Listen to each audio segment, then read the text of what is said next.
Hello everyone, my sweet pies. It's been a year since I released a new video, so let me tell you a few words about the movie. In this film, An Investigation, we will dive into the toxic community of the game Cossacks 3. There are many tutorials on how to play Cossacks, what builds to use. But there is no tutorial on what our little toxic community is all about, so I decided first of all to figure out all its intricacies for myself, and secondly, to show you the full picture. This will be especially useful for beginners who are new to Cossacks and hear different words like chumny, vyetsetsi, anti-stanochny, and don't understand anything. All the information in the video was gathered piece by piece from dozens of players and put together into a single puzzle. Well, enjoy watching.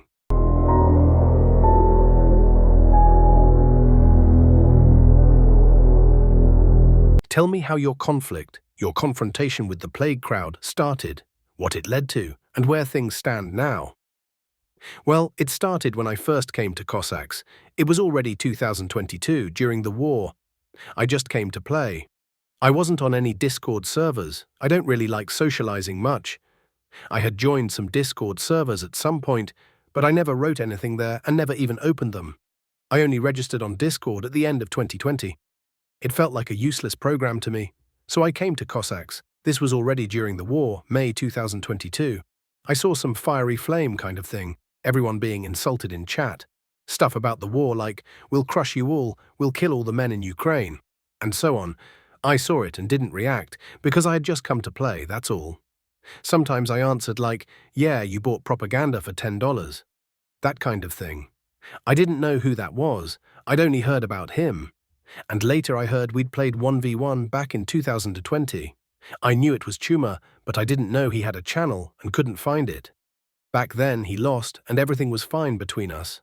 Later in the summer we matched again, ranked one against the other, and I beat him and made a review video about it. Then the actual Chuma account wrote a comment. He wrote something like, nice review but this and that, you got lucky, whatever. But the review is good, and we can play again. I asked him to send the link to the stream where we played. I go to his channel and remember. This was the guy who insulted everyone in chat about the war, nationality and all that. When he saw a Ukrainian tag like UA in a nickname, for example Oleg UA, he'd write to him, to all Ukrainians, what does UA stand for? Mentally retarded. That kind of stuff he wrote. I went to his channel. It was on stream, live. I scroll through his streams and see that it's straight up propaganda about the war. I see him insulting people. I took a couple of screenshots, and from that point, I decided not to communicate with him at all. No contact whatsoever. I did have a few videos already. One was an old 1v1 between us from earlier games. One was when we matched in Ranked, and a new one where he lost to me in Ranked when I played through Fortress. He played 400 random, and he couldn't do anything. He went diagonally to an ally, I went and wiped a bunch at his base. And then he started running propaganda against me, that I play under nicknames like Azov, insult Russians and so on. Obviously that wasn't me, I only play under one nickname, and on top of that, he knows how to look up Steam accounts through that little notepad trick he uses. And he started dumping tons of filth at me in the comments. He'd write under my videos things like, what did you want there with Arestovich? Since he's Ukrainian, etc. He often wrote, for example, when his host disconnected or something happened. The host dropped again, probably a Ukrainian. He had this harsh anti-Ukraine propaganda going, so I stopped communicating or interacting with him. But then he got support from Tiomka, who was originally my subscriber, really liked my channel and even played Fortress. But after a while he joined Chuma. I happened to have a small content break, no electricity. And Chuma thoroughly brainwashed him about Fortress. Tiomka started saying Fortress doesn't work. That was the turning point for him. He went from loving my channel and Fortress to becoming a hardline sectarian against Fortress. What did this mostly start over between you and Chuma? Like, did you say something about them? Or why did it end up that you were called Plague? Chumnye. As far as I remember, Plague originally was just Dima. He simply changed his nicknames. That's how it happened. No one initially saw anything bad or critical about it. It was just a nickname. In the end, when I started playing, I played like a noob. I really did. I always played with walls at 30 PT with lots of peasants. That was my setup. I knew how to defend, what to do. But then I started talking with Dima and learned that the game has a lot of nuances nobody talks about anywhere. Dima taught me, and it happened that I ended up in one of Nicholas's videos, where I commented that the wall strap with those options doesn't work anymore. I said it openly because I tested it. I have a clear understanding and experience. We tested. We didn't just say something off the cuff. There were times when Volodymyr and I sat for 2 or 3 days. We played 1v1s, 2v2s, specifically tried to build walls in ranked. We really tried. We worked on the question. We wanted to understand whether it's viable now or not. Based on those experiments, I wrote that the wall strat doesn't work like that now. Naturally, Nicholas needs to stoke the audience. There was Vasya Nechayev. There was Dima. Dima was no longer interesting to anyone, so a new persona had to be made. And that's how Tyomka became the Plague. From that, it became a sect, as some players call it. Well, it's obvious. Many people, just relying on the words of certain figures, start believing it's true. And that's how it stuck. There weren't any nuances like a gathering, we're at war or not. That came later. Initially, we were labeled the Plague. After that, we argued about walls for a very long time. With Nicholas, Chuma and Tyomka have a kind of paranoia. They think they're constantly being stalked, that everyone has tons of free time and is watching them.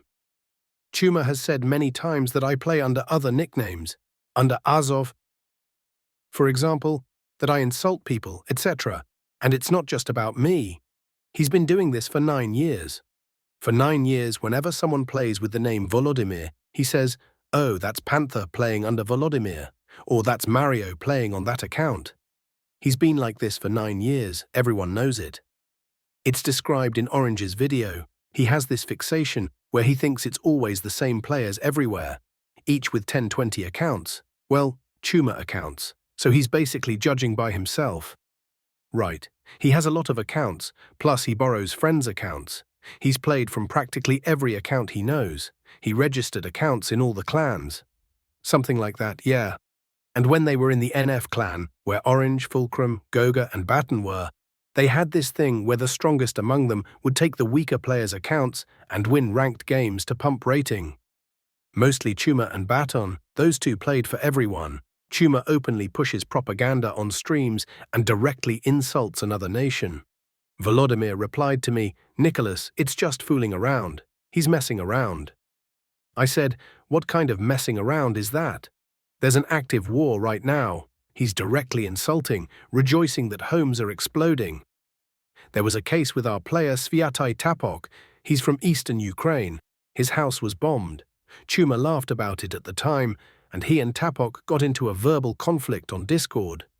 And sure, afterwards Tapok wanted to do certain things. Well, that's another story. Despite all that, Volodymyr defended Chuma.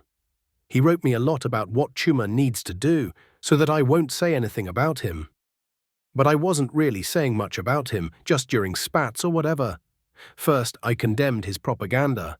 Second, I laughed at some of the things he said against Fortress. Because Chuma is one of the most active people who brainwashed everyone about. Volodymyr initially had very close contact with them. He even wanted to join WCC. He wanted to take an active part in their activities, as I understand it. I wouldn't say he was exactly friends with Taras or Odin, but he was still being considered as one of the key figures. Especially since he was already starting to launch his own channel back then. So they collaborated. Taras would drop into his rooms, he'd drop into Taras's, those kinds of simple collabs. Then when it came to one of the entry criteria for WCC, particularly for Russians, like recognizing Crimea as Ukrainian and all that followed, that's where Volodymyr broke on that question. He started naming reasons for the war, this and that, which they didn't like. You know what the thing is? You can't say he was outright wrong because he stated something obvious, that the initiators of this war are really the people at the top. It's not like he and his neighbor or his friend wanted to attack Ukraine. In that sense, it's clear such decisions are made by the country's leadership, people at the top. But on the other hand, it's like shedding responsibility for one's own country, like an excuse. But it's not like he said, "We didn't attack." Or we attacked so you wouldn't attack us.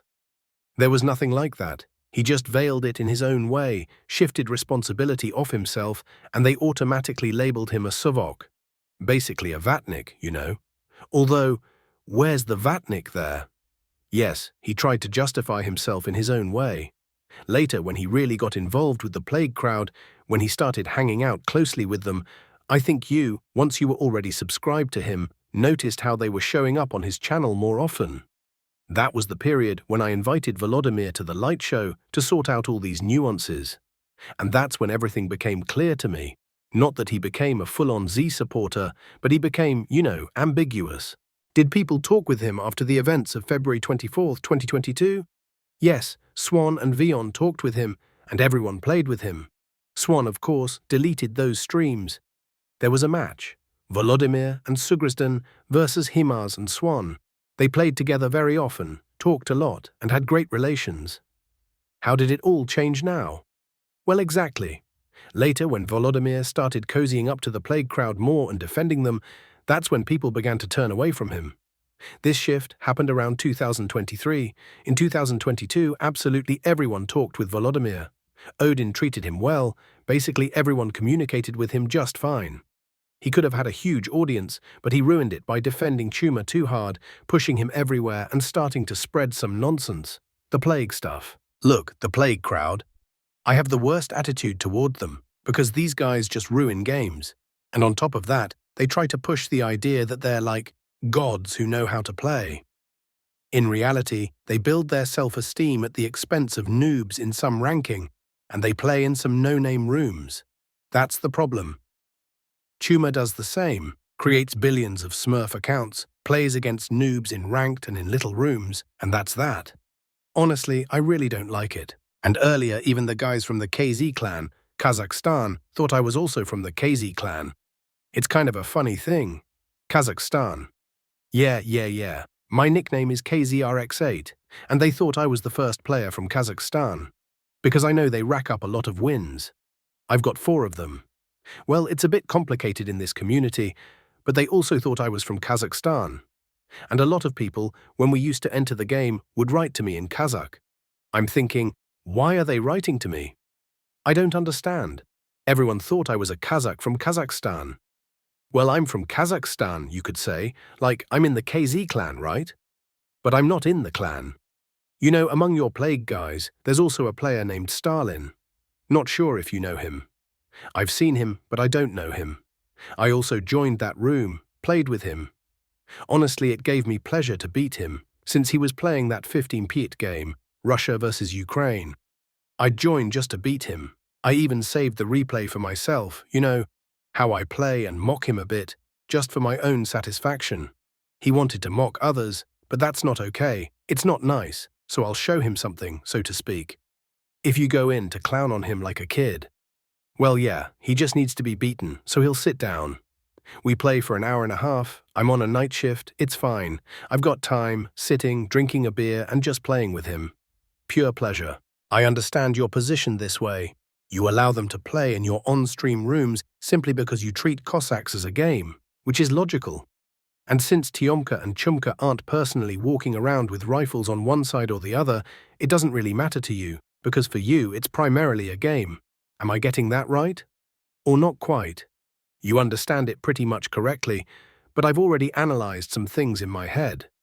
At first, yes, I wanted to play, purely a game is a game.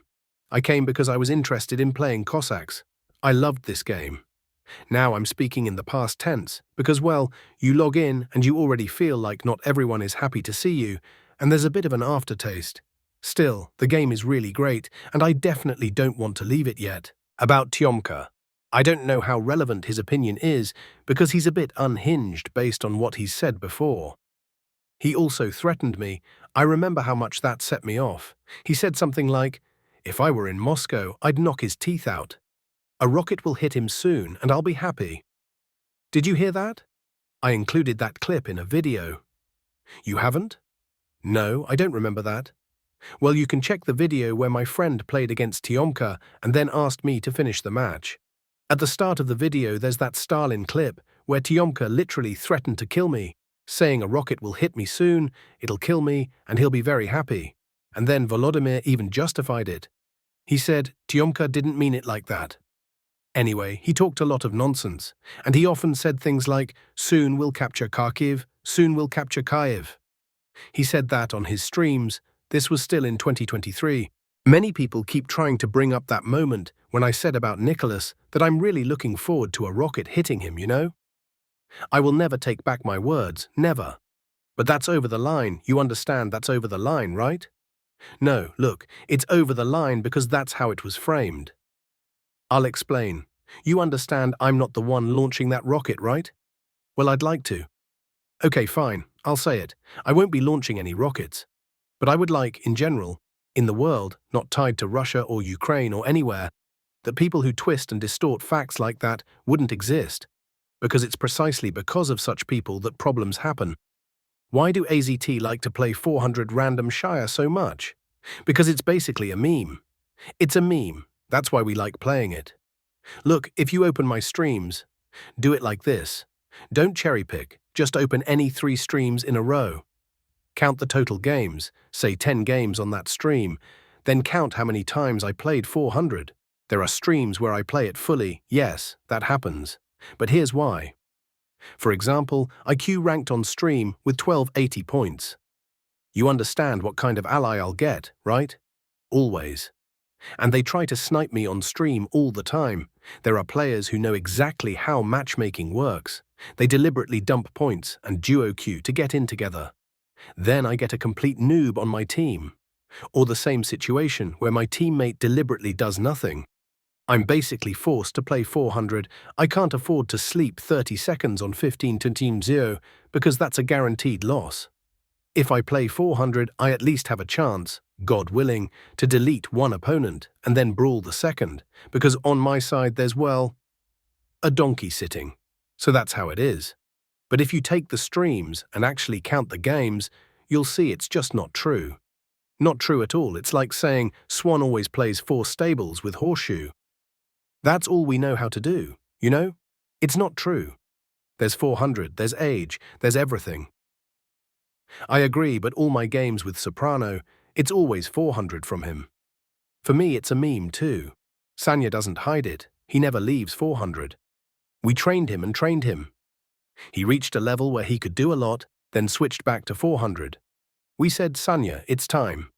You've got the level, step away from 400 on purpose. It's better to lose, but you don't need to play that all the time. But for now he's, I don't know, wary, doesn't like it.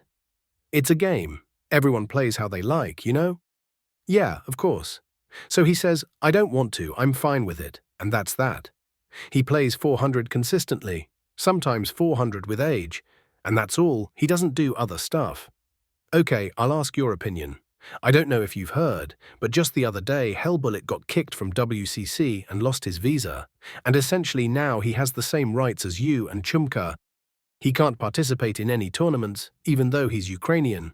How do you feel about that? No feelings at all. First, I don't care. Second, I don't understand why Bullet needs WCC or why WCC needs Bullet. You see, I just don't get these questions, that's all. Got it. Tell me, is it true that when Rippy first came to the game, he joined the AZT clan and then he was still taken into WCC? Yes. We were the ones who trained Rippy to play. So you and Chuma trained him? Yes. Same as Hellbullet trained with us, same as Weber trained with us. I don't remember about Kolbasa. Those 3 players, people talk about them a lot now. Everyone thinks they're strong.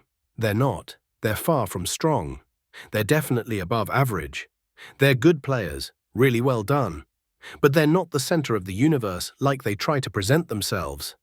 That's not true. The one who's truly ahead stronger than others is Rippy. Because he first trained with us, then left, and he sharpened up a lot once he already had fundamentals. He knew many nuances. Imagine someone joins and plays them. They just lose, and that's it. But when Rippy joined, he already knew how to analyze. He understood why this happened here and that happened there. He played a lot of games with strong players like Artyom Pro and Swan. Thanks to that, I think he analyzed them, watched, learned, because he already knew the mechanics.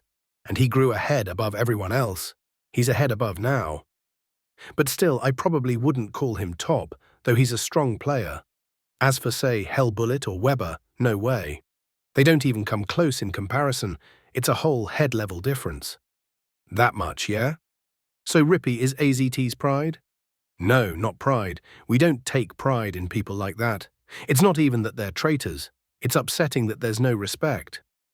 We wouldn't mind if they just wrote, "We're leaving," and that's it. Leave and leave. The problem is, it all got twisted. They went to WCC, and since they were there, they needed some compromat, so they started digging on us. Again, those clipped edits. Imagine we discuss 5 messages, and at the end someone cracks a joke, or not a joke. You know, you have to read it in context.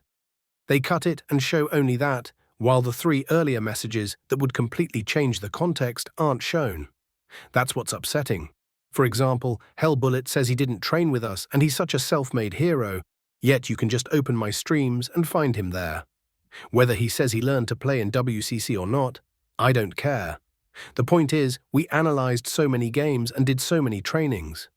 We even spent about 6 hours with him in the editor. We didn't let go of the calculator, you know? No way, that detailed? You trained him that deeply. Hellbullet is, you know, admirable in that he's thorough.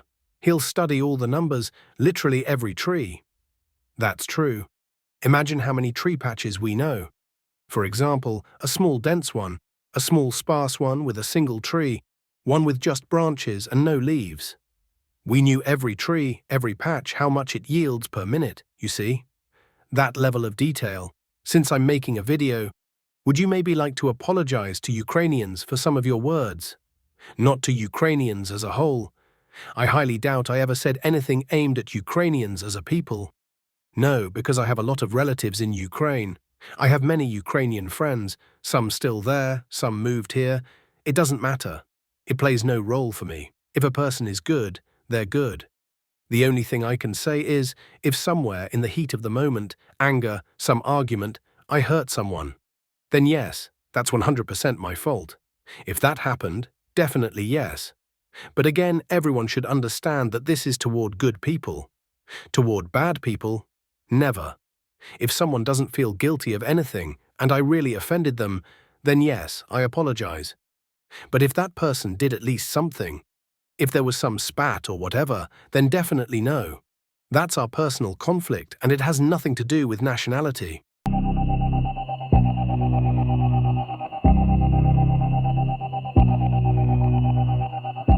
Look, you have your own YouTube channel, you stream.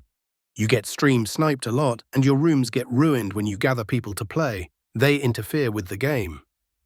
What I mean by stream sniping isn't just when someone sees you're streaming and queues to play with you, but when they end up on your team and just stand at base, or make things worse for you, or start building fences and doing stupid stuff. Who do you think is doing this? Well, stream sniping is half a problem. It's not even a problem, it's more like an excuse for streamers, because when you play against a stream sniper, it's a bit cheaty for them, since they know in advance what you're doing and what strat you'll play. You can't really call that a problem, you know? Basically, all streamers are in the same position. That's what being a streamer is, as they say, right?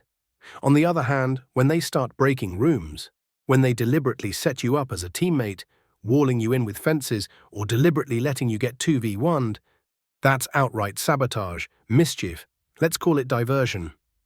At first, it was the Plague crowd doing this, I'm sure of it. They didn't even hide it. They even did bot attacks on my Telegram channel. I don't know how they got my number, but considering my socials are public, it's not that hard. But they didn't go further. At some point they calmed down, I think, or just lost interest. They were basically replaced in that role by our Ukrainian friends. First it was Nexus and Matsuni. They worked as a pair, even though Nexus and Matsune were my subscribers. Well, Matsune definitely was a subscriber. Nexus would just pop in on, like, New Year's streams. I had a key stream like that, and he joined and played with us. We had no conflicts at all. Especially with Matsune, who was essentially my subscriber. But as it happens, no one has cancelled a knife in the back, and at some point they decided to take over that role from the Plague guys. Then Odin tried to talk to them a few times. It seemed to stop for a bit, but a month later, maybe less, it started again. That time, I'm pretty sure Weber was involved. And since then, I don't know how long, 6 months to a year, Weber has definitely been part of it. Who else with him? I don't know. Could be Himars, could be anyone from that group. They do it partially, in a coordinated way. Like maybe just 2 people are executing it, but they're in contact. Coordinators and all that. It sounds silly, but it's a fact. We even saw a clip with Nicholas where they were clowning on some guy. Not sabotaging, just a group laughing on voice while one person was playing. I'm sure when they moved on to the next stage, sabotaging streamers, they likewise get on voice and spin up the whole thing. It's not like you can do even a 2-man stream snipe without being in contact. Not just sniping, but organizing all this. At minimum, you need 2. So I'm sure people like Taras, Odin often asks why I bring up Taras, it's because it's the same people. Because they are the ones who took part in all these organized operations, so to speak. They're just not as dumb as Nexus or Weber and the like. You know, there's cannon fodder like Weber and Nexus, and there are the types who try not to reveal it's them. Yeah, staying in the shadows, because Swan has something to lose. He has a channel and a reputation. Because Eric talks about Nexus's bad actions, Eric says Nexus stalks him, renames himself on different accounts, and insults him. And that's not allowed, apparently. There was a moment when I realized it was pointless to talk to Odin anymore. That's when I sent Odin proof showing Swan, Himars, and Nexus sitting in WCC voice chat, broadcasting it and typing all kinds of filth about me, Eric, and Kolbasa. That's a clear fact. I sent what they wrote, separate screenshots, and Odin goes, "Who sent this to you?" I say, "Why do you need that?" He says that person needs to be punished. He wants to punish not those who stalk people, but the one who exposed the stalking. Classic Odin, right? I wrote to him, "Odin, are you completely nuts?" They're the ones who are nuts, but for him it's about you can't let information leave WCC. Who sent this to you? I said, it was Kolbasa. He accidentally streamed it, and I noticed on his stream that this was openly visible. He also asked who sent me the other stuff, but the rest was sent by other players. If the thing on Kolbasa's stream was what I noticed myself, and I just showed him a screenshot from that stream, there was also other stuff others sent me. How they were trolling Eric and me, calling us names and so on. And it's like something snapped in Odin. He wasn't at all interested that the people at the top of his community were engaging in stalking and harassment. Things that even have legal implications, by the way. Instead, he's like, I need to punish those who exposed it. It's like in a country where someone stole 10 million from the budget, a journalist exposes it, and Odin says, we need to punish that journalist. How dare he expose the theft? That person stole the money. You see the problem? It's your guy inside your organization who's doing all this crazy stuff. At first, you're like, yeah, I understand. He even admitted it was him. I talked to him, it shouldn't happen again. Then the same crap happens again, and even that guy who was doing it, Weber, doesn't hide that he's doing it. And it goes on like this endlessly, like, just kick him out of the organization, you'd think. And even if that nutcase keeps doing it afterward, it won't be your problem anymore, right? You became a bad boy. You started stream sniping and ruining rooms for Slivka, for Eric, for everyone. What do you say in your defense? I didn't ruin anyone's rooms. Well, Slivka says you sometimes wouldn't let them drop down. And I say he's an autistic. Who will you believe? Okay, as for Eric. Did you ever stream snipe him and interfere with his games? No, nowhere. He's fantasizing. And Weber? Weber, you're still asking? Well, I'm curious to hear your take. Yeah, well, at least you didn't lie. At least you didn't lie. I like for honesty. Of course. As for Weber, yeah, he's weird too. He kind of trashed his reputation, yet people still keep talking to him. I personally don't want to play with him anymore because he cheats. The Winrim situation really pissed me off, because I have zero trust in Weber now. Turns out he can even cheat without being the host. Cheat without being host? Yeah, some kind of cheat. You remember that thing with Fenrir? Bullet told me, he himself said on voice, that such a thing exists. I don't want to dig into whether he uses it now or not. The fact is, he knows how to do it, and at any tournament he can flip that crap on. And then you're left wondering, was he using it or was he playing fair? Stream sniping and ruining rooms is just very uncool. It's basically an exploit of the game. If it could be changed, great. But I don't know. That's something the developers would have to fix. Was it fixed? Yes, it was fixed specifically by Konyaka. If you've played on his mod, Nicholas usually streams on Konyaka's mod. One reason is that you can't break the room there. That's great. Really great. Yeah, but it was kind of a forced measure. It's awesome that this is possible. You know what's ugly? You get together with friends. You've all got jobs, your own lives. You agree on a time, you come home after work to play for a couple of hours, and then someone jumps into your room and ruins it. Why? You mind your own business. Go for a run, hit the gym, do whatever. But why are you ruining it for us? I agree. I don't understand why they do it either. They've ruined my rooms very rarely, and probably not even on stream. They rarely ruined my rooms. Only on streams when I was with Eric and we wanted to play together. Otherwise, there was a recent incident, so it happens very rarely overall, but it did happen. Maybe it's rare because you mostly launch on the mod. Could be why. As far as I know, rooms can't be broken on the mod, at least for now. So it saves you. When you launch on your mod, you can play calmly without fearing someone will break the room and force everyone to leave. Yeah, there was that moment. I remember I knew it was possible to break rooms on the pirated version, on Kusainov's and other fun servers. Once I tried to see if that trick works on the official Cossack server, and it seemed like it didn't. I relaxed, thank God, one less headache. Then a year later, when our mod appeared, I learned from a player that he also knew about this thing. And in my head, click, we need to stop this, urgently. I started writing in our mod chat with the guys to discuss stuff. We realized we needed to learn how to ban. Make it so you enter rooms by double-click, learn to kick from rooms, implement all of it. And Andriuka and Aljeska mostly showed how to do it. There are nuances, sure, but yeah, so basically you built protection against room breaking. Yeah, we did. Well, yes. I wanted to do it even before all this kicked off, but when they started breaking Eric's rooms hard, that's when I pushed. Guys, we're doing this urgently. And we rolled it out quickly. Right. Yes, you can actually kick in rooms. Do you actually know the names, the players who are doing this? Who's bugging rooms? Specifically, I won't reveal any DMs, but yeah, many say it was Weber. In principle, if you sum up everything that happened, it adds up. Everything points to Weber. But I think maybe he wasn't the only one in the chain. I can't assert anything, of course. I get it, yeah. They don't really show their faces like, it's us. Who created the mod first? Was it WCC or you?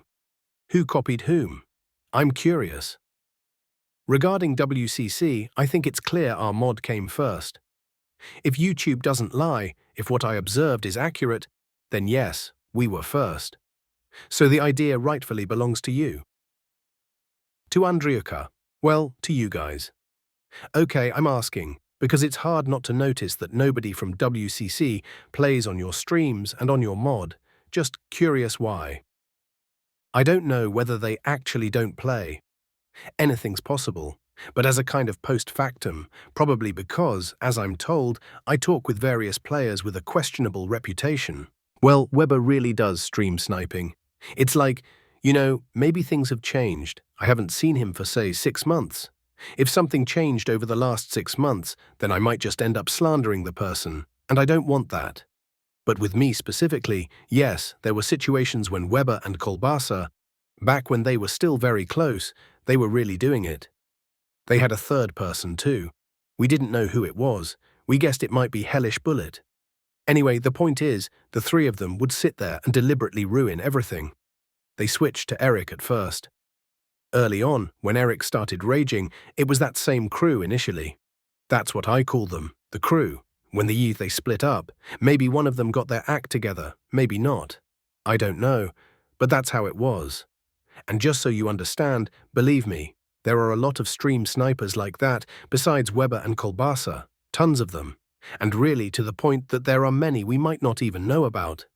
They could be regular players we see in Ranked, who have nothing to do with the community at all, because people are just into it. You can't do anything about that. Is anyone from AZT doing similar stuff on the streams of Eric, Anatoly, or Konyaka, or not? Ask a more specific question, say what they're doing, and I'll answer you specifically.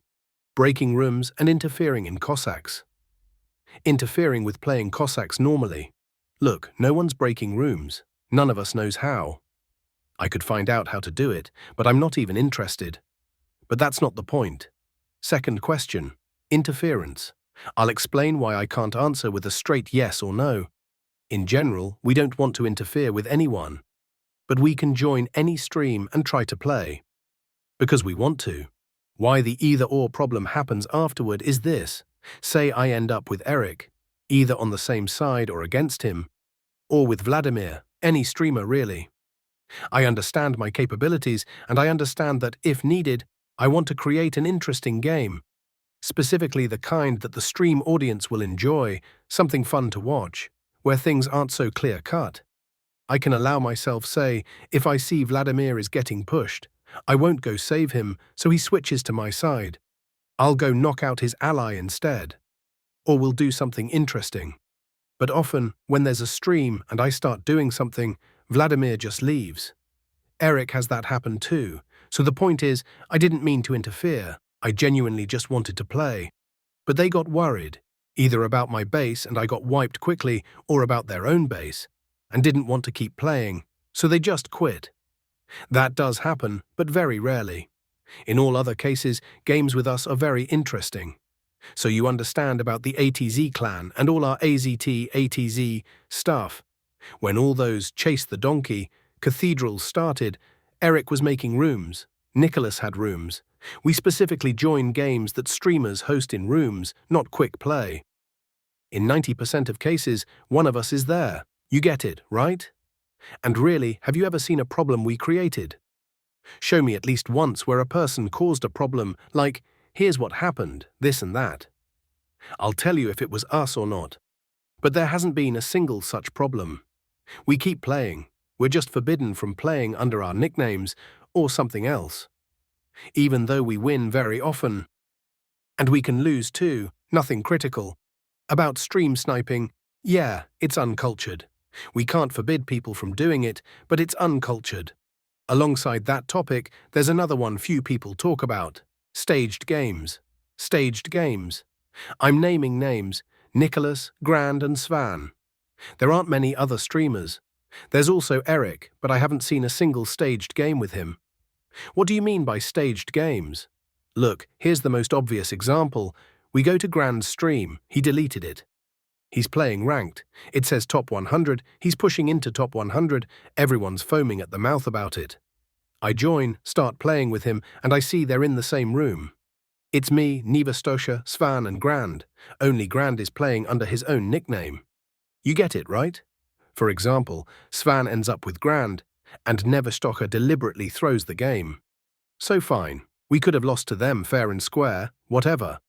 I get into the next game, Svan ends up opposite Grand. His nick was Racket then, and he openly throws for Grand. He goes with no attack or something like that.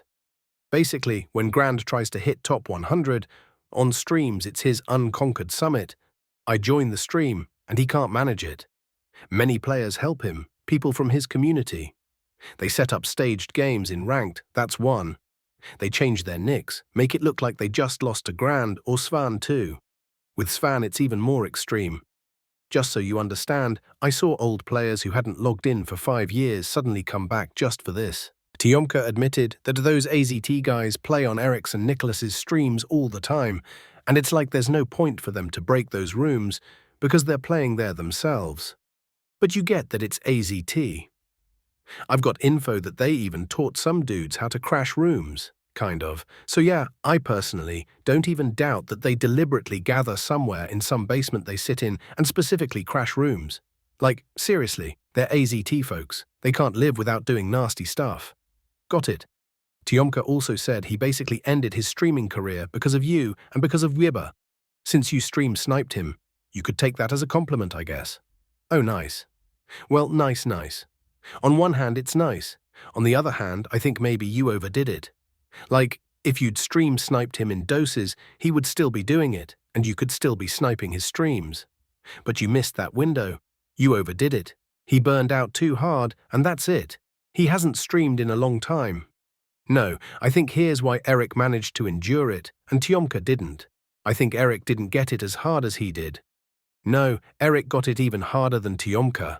You think so? I'm sure. Weber, to be honest, he's kind of weird. When Tiomka had his last streams, he told me that was his bro and asked me not to stream snipe him. That's my buddy, otherwise he'll stop streaming. Who am I going to watch then, Eric? I'm like, are you dumb? He goes, okay, sorry. And that's it. That's WCC hypocrisy for you. So look, Weber basically told you, Tiomka is my buddy, let's not stream snipe him. He was in the room with you on Konyaka's server, on voice with Vladimir, convincing him he wasn't the one stream sniping him, just to wedge himself into a friendship. He hangs out with plague rats, basically. He cheated, that's 100%. As for whether he's cheating now, unknown. And he's still in WCC. How is that even possible? By the way, it seems he got kicked from CPS precisely because of that Tiomka thing, that he was saying he's his buddy. I don't remember exactly, but I think that's why. Yeah, well, that's how it is. Man, I don't know. Look, Weber's the kind of guy who just doesn't care. He'll buy an account, make a nick, and he won't care whose rooms he's crashing. The only thing is, he's got a golden rule. Don't touch Svan. Why? Because it's like a kid's cult. You know, like Rippy, Weber, I don't know, some Anubis. They worship that Svan like he's freaking Jesus Christ incarnate. I personally don't get it. This was when they started basically crashing Eric's rooms. Like they figured out that trick. And there was another moment. Before Weber joined WCC, he mostly just trolled Tiomka 3.0. He was stream sniping him, light trolling, yeah. But once Weber joined WCC, he suddenly stopped trolling Tiomka altogether and instantly switched to Eric. He started, together with Nexus, Svan and Hymars, to go after Eric. He began writing nasty things about him on Discord, that Eric is bad, a psycho, and all that. Then he started using cheats against him in Ranked. He started writing all kinds of insults and freezing the room so Eric couldn't play. So WCC really changed Weber. I talked to him a bit before and after, and I can see concrete changes. Like, if earlier he trolled Tiomka in a relatively reasonable way because, well, he deserved it for supporting the war, that was understandable. But the fact that after getting into that scene, he started relentlessly hounding, trolling and mocking Eric, that was already incomprehensible because Eric had no conflict with anyone. It's only that people have complaints against him, even though he basically didn't conflict with anyone. The initial gripe against him was about Fortress, and then they just started stalking and harassing him, and that's it. These people who keep bothering Eric are mostly either people living off their mum, no job, just living on mum's money with whole days free. The second category is people who moved abroad, live on benefits, also not working, tons of free time. And there's a third category like Hymars, some older guy who's bored, has a wife, but maybe, you know, things aren't working even in that department. They have no goals in life, nothing they've achieved, and loads of free time. And they banded together, and crowds, you know, especially those kinds of people, like to pick on someone and make fun of them. Eric turned out to be the perfect target because he's very emotional. He also plays Fortress, and Fortress is their strongest trigger. They instantly get aggressive about it. And I was, firstly, a Fortress player too, and secondly, someone who could potentially expose their schemes, the stuff they were pushing at their tournaments. So for them, going after me was kind of revenge. Got it? Listen, an interesting point. Before I forget, when I talk to Tiomka, you won't believe it, but he has the same opinion, that the WCC tournaments that were held were heavily rigged. Who would have thought Nicholas and Tiomka would agree about the WCC tournaments?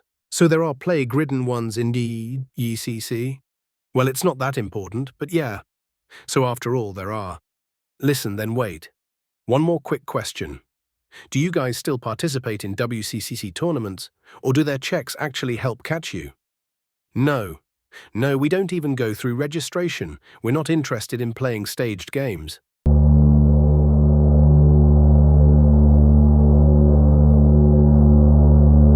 So about 9 years ago, somehow someone, no one knows who, said that Fortress was bad. Something didn't work.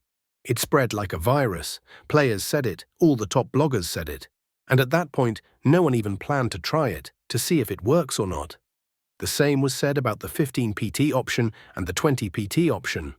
I also remember Antic had a video where he played 20 PT against one person. Wait, did they really not build a wall even on 20 PT?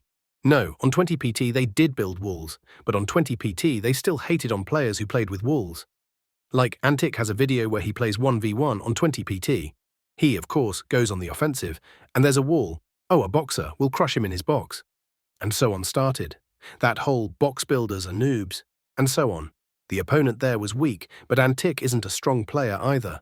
He kind of more or less understands things, but if he played in tournaments, he'd be somewhere in the middle, or below the middle. You know, I think back in Antic's times, there weren't strong players. They all played more or less like Antic. The level of play back then was different. The level was really much lower, even among the strongest.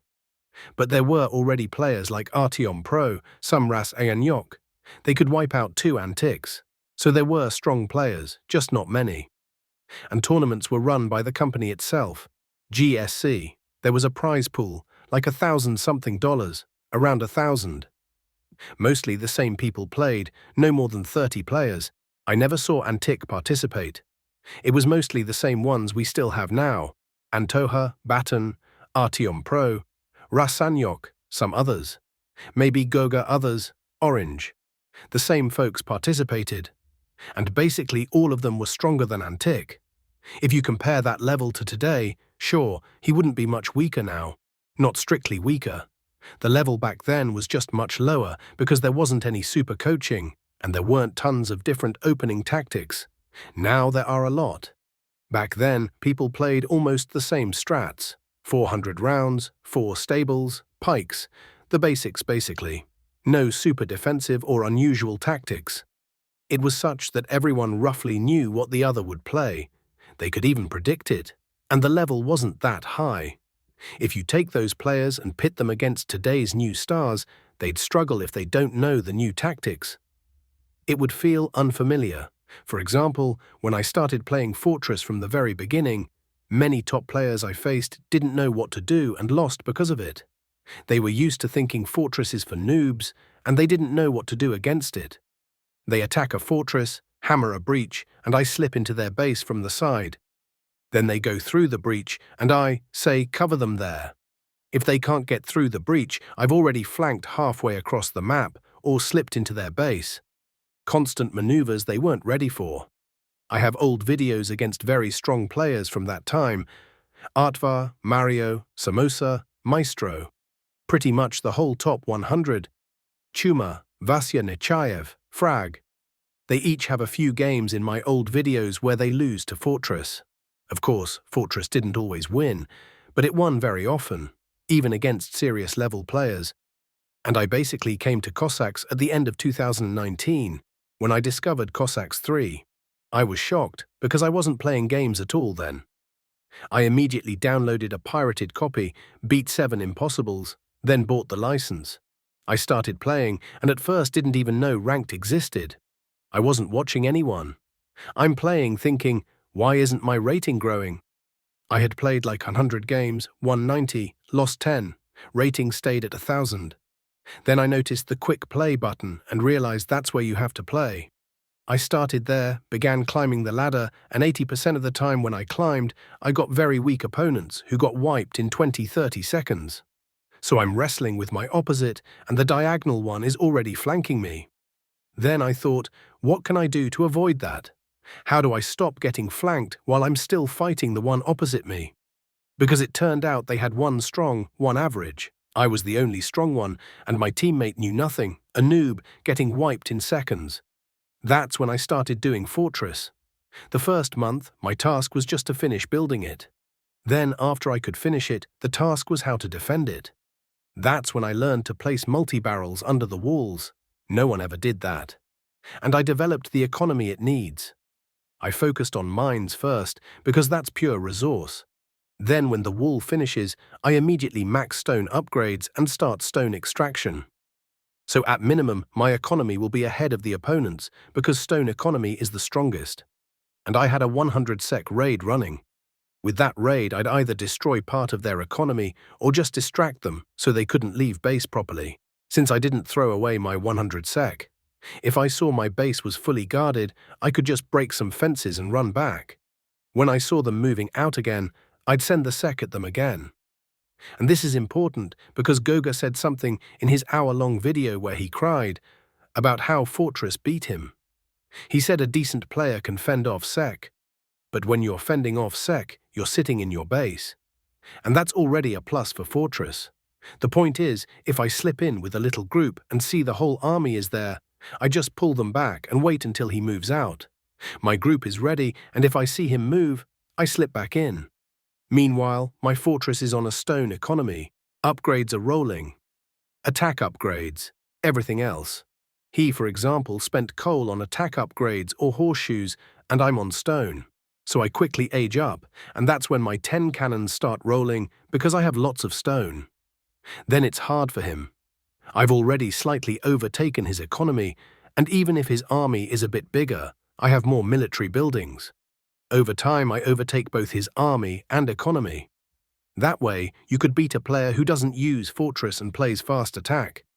There were lots of such games on ladder back then because people didn't know what to do against it, players of any level. They made tons of mistakes against Fortress, and no one had broken down Fortress tactics. No one played it. Another frequent thing, because of the Fortress hate. I'd be about 10 minutes into a game and place a wall at the 10-minute mark.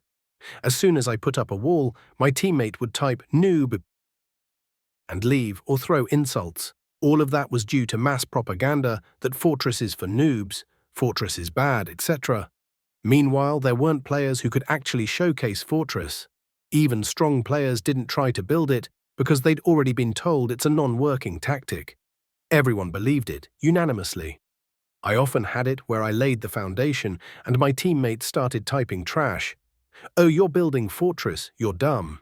Sometimes he'd leave. I'd end up playing 1v2 and still manage to win, but that teammate never found out I won. Often I'd win, and you could see players tilted so hard, especially the red rear player, that they'd leave. I couldn't even save the game. I only learned to save replays a bit later. I didn't get into it right away. I just played. Nostalgic for the game. I didn't really watch YouTube. Later maybe I started watching Panthers streams, but mostly I watched almost no one. Occasionally a clip here or there. I wasn't fully in the loop. Look, essentially you're saying you started playing through Fortress when you got bad teammates in ranked, so you wouldn't get flanked. What year was that? When did you start? Early 2020. End of 2019 is when I started playing Cossacks at all, bought the game. Early 2020 is when I started building Fortress, the first attempts. I experimented, and it took about a month to get the tactic working. First, I figured out the timings to finish it, then I figured out how to defend it and how to attack through it to keep pressuring the opponent constantly. And then the third question was economy.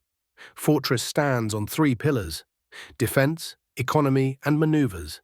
And then, in 2020, the big ladder stomp with Fortress began.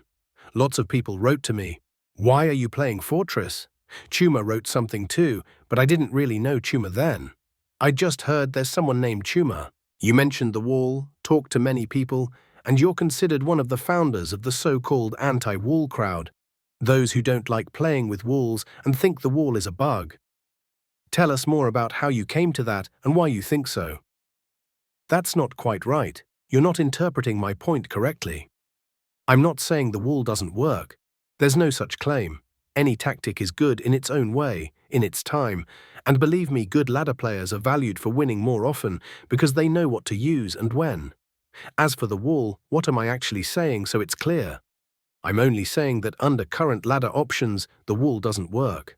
What does "doesn't work" mean? So no one thinks the wall never wins or anything like that? No. Let's take 4 equal players. We play 2v2, right? Take 4 equal players and understand that if one person builds a wall and on the other team no one does, 9 out of 10 wins will go to the side without a wall. We can test my words with anyone. Take 4 reasonably competent players. This will always be the case. I'm saying maybe 1 out of 10 will work. If, say, someone misbuilds something and 100 sec get in. Maybe. And even that's not guaranteed. So when does the wall start working? Why do I say it's essentially a bug, and why are my words often misunderstood? Most players right now play, well, the points have changed a bit, but roughly most play around 1100 rating points. You get it. The top 100 is like 1300, but people play at 1100, 1050. To confirm this, go to any streamer, Grand Kerik, and ask to show current points. You'll see 1100 is the most common average value. There are players who play higher. They can sustain 1300 consistently. Not spike once and drop, but sustain it. And when someone plays at 1300, that's where the wall bug happens. What's this bug? It's that they get a teammate with like 800 points, someone who's in their first or second game who doesn't even know how to place a fence.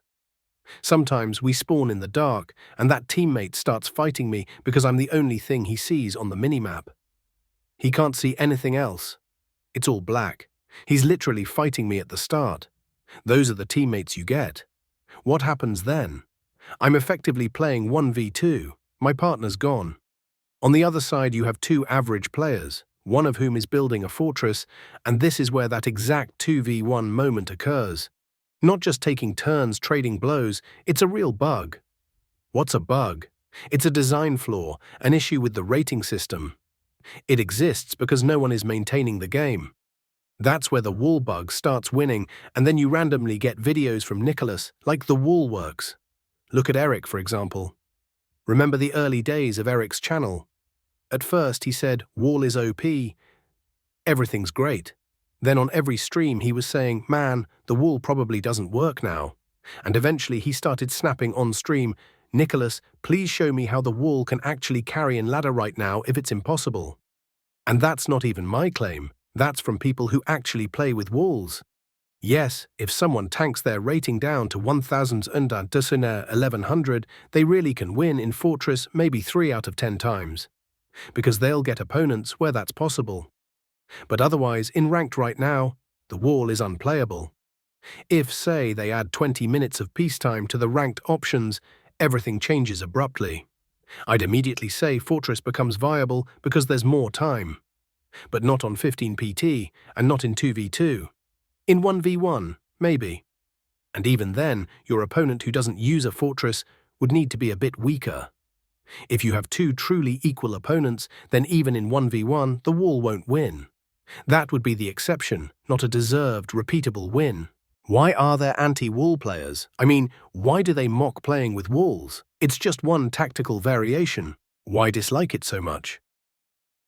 Because I think, psychologically, they're set on the idea that the essence of ranked is offense. For them, defensive play doesn't exist. If you want to play defense, you should do it in private rooms. Ranked is quick play, as the name implies.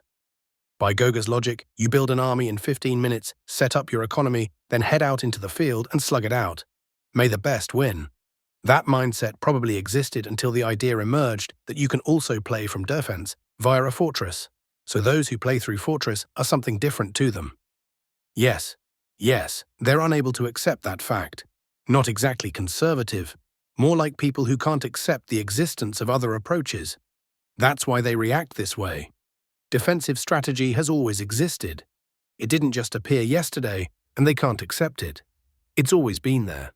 It just didn't get much attention until a specific fortress-based tactic was developed. Once that happened, it drew attention, and now we have what we have. You've seen it yourself. If you'd queued ranked 2.5 years ago, you wouldn't recognize today's ladder. Now every other game someone plays Fortress. That didn't happen before. The wall is just one variation of play. Why is there this group of anti-wall people who hate it so much? What's the reason? The main reason I see is that back in the day, they said it doesn't work, and no one bothered to try it. Then someone like Nicholas comes along with his channel and shows a working 15 PT Fortress build. But they'd been saying for 9 years that it doesn't work. How could their words be wrong? So they doubled down, their ego kicked in. How could such super players be mistaken that Fortress can work? That's the core reason behind their motivation to hate Fortress. It's been 3 years now that I've been running my channel. For example, Frag, who used to be a fierce anti-wall guy and wrote tons of nasty comments to me, commented that yes, he now gets that Fortress works. Before, people just didn't play from defense, they played offense. He gets it now. Even Chuma, at least halfway, started saying, well yeah, you can play that way too. And Tiomka also started playing Fortress a bit. It's starting to click for them. But the most stubborn ones still left are Fulcrum and Goga and Dr. Kuzmich. They're not getting it at all. That's a whole separate chapter. We'll talk about them too. So the main reason is these guys who spent all those years saying Fortress doesn't work. Then suddenly someone shows that it does, which directly implies they were wrong. They don't like being wrong. They're determined to prove they weren't. They're very hard-headed, so it's an ego thing. Yeah, their ego was hurt badly. Take Chuma, he's obsessed with Cossacks. Sometimes he streams 20 hours a day. Imagine that, 20-hour streams. YouTube saves at most 12, and his streams run 10 to 20 hours for 9 years straight, and before that he played Cossacks 1. He's deeply invested in the game and considers himself a super expert. Half the top 100 are his accounts. He pumped them up by various methods. Chuma is the one who tried all the cheats, who knows all the game's bugs. Many of those bugs shouldn't even be mentioned, let alone used to pump accounts. He got caught on that. Apparently Weber and someone else caught him red-handed a long time ago. That's when Weber also learned about a certain bug Chuma uses. Double upgrades. So imagine how much time he gave this game. He considered himself a top player and super expert. Even though he never participated in tournaments, he always refused to. Because tournaments are one-on-one. You know, I like that they came up with something new. You could say that back when we played in Polish tournaments, there was even a ban on fences. We played without fences because many people didn't want to play with fences just for defense. You just had to always attack. I even played for rating like that. You go on the offensive, break through the wooden fence, and see a wall. You think, do I need to build cannons now, Grenadiers? I like that. It's a kind of challenge, you could say, breaking down the fortress and attacking. The first time I played against that, it was so hard. You think, what do I do now? You can't get in, there's fast cav or hussars or whatever, and now he'll just sit there, doing nothing.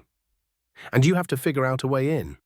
It's hard to attack, build multi-barrels, build mortars. You move up and he, boom, kills you. That's tough too. I like that. Very interesting to play. Agreed, but you've got nothing against people who play with walls. On the contrary, you think it's cool. And you yourself don't mind playing with that strategy. I don't know how to play it. I'd like to try. When I watch people play with walls, I don't know how to do it, but I'd like to try too. I might have a good tactic as well. Why not? If I learn it and someone shows me how to do it right, I'd like to try it too. It's something different. Because whether it's Vladimir, Chuma, Tiomka, Svan, basically all those anti-wall guys, if they have a lot of losses on stream, they immediately delete the stream. If they lose to a fortress, they're even more likely to delete it, and this has been noticed many times, regularly. So they seem to be from different camps, but act as a single unit. They have more in common than everyone else, even though they say, oh, those are the plague guys, they support the war. In reality, they have a lot in common. Their behavior is the same. The only difference is that the plague crowd supports the war, and these others are supposedly against it. Although, for example, Nexus doesn't care about that whole situation, the war and all, because he lives in Sweden on benefits. This isn't so much hatred of the tactic itself. Through hating on the wall, they're really just mocking Nicholas, you know? Everyone wants to get at him. Yeah, Himmers is a prime example of that, because many players who hung out on Vladimir's stream were often seen when they had a teammate or an opponent using Fortress, writing insults like boxer, wall abuser, noob, and various swear words. This was noticed a lot, specifically among people who watched Tiomka's, Vladimir's, Svan's, and other streams. They were soaking up that anti-Fortress narrative. Then my subscribers send me screenshots. This guy wrote me this, and I see, those are Vladimir's subscribers. Those are Svan's, doctors. Those are the plague crowd. I can clearly trace how they end up in a particular information stream, get pumped with aggression against Fortress, and then they act it out in the game. A lot of players, over 100, sent me these screenshots. Doesn't matter if you win or lose, they still throw insults at you because you play Fortress. It's a sect, basically. Yeah, a real sect. People in a sect can't perceive reality properly. Take Fulcrum, for example. For 9 years he's been saying Fortress is 10 losses out of 10. But Bullet arranged to play him 1v1 for 10 games straight, and Fulcrum had already lost 5 in talent to Fortress. Fulcrum started with, you got lucky, let's continue later, in half a year. And that's it. He started whining, complaining, and ran off. And after losing, he still keeps writing that Fortress loses 10 out of 10. His head. It's a habit at this point, a neural pathway. I compare it to many sects. No different from Z-cults, some church sects, whatever. There are lots of sects around the world. The only difference is some sects form organically. Others are engineered for certain goals and fueled with money. Here, this sect kind of formed on its own and has existed for a long time. But many prominent anti-wall preachers have already left. Vasya Nechayev lasted 6 months of YouTube comments, then disappeared. Frag doesn't criticize Fortress anymore, and there's a long list besides. It's just Manzi, Wall-Mansi. There are tons of players who hated on it. Really hard, with outright profanity. I'll show you the full list, yeah.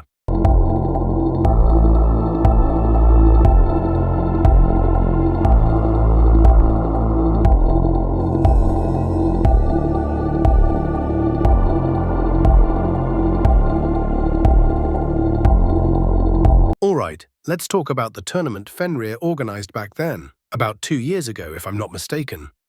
Hopefully you'll correct me if I'm wrong. And Odin offered you money to drop out of the tournament. Tell us about that. Well, it was more like compensation for me leaving the tournament. Basically, we agreed on an amount so it wouldn't feel bad for me because Ripachok would have basically gotten 2 free passes. He'd get through me, and the next guy after me was like a total non-factor. So I negotiated something roughly equivalent to those 2 free spots he'd be getting. We agreed and I dropped. I don't know. You can call it compensation or you could call it a bribe.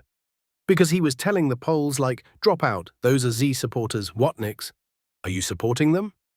So they left and I didn't want to. He offered to pay me so I wouldn't feel slighted. So I don't know. Maybe it's more like compensation. Were there actually Z supporters, Wotniks there? I talked to Nicholas, and he said Vladimir supposedly wrote to Tiomka that he could participate, even though Vladimir told Nicholas that there definitely wouldn't be Tiomka or Chumka. And in the end, Tiomka and Chumka weren't in the tournament. So who was the Z supporter / Wotnik there? Look, the main grievance was definitely against Vladimir. That was the primary one, because he was nuclear. Because he streamed, or what? Or because he participated. They seemed to consider him, like, not a sponsor, but someone from the organizers, you know? And that was the main complaint.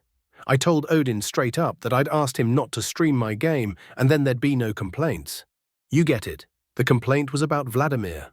I said, okay, let's have him not stream me. As far as I remember, Vladimir wasn't an organizer.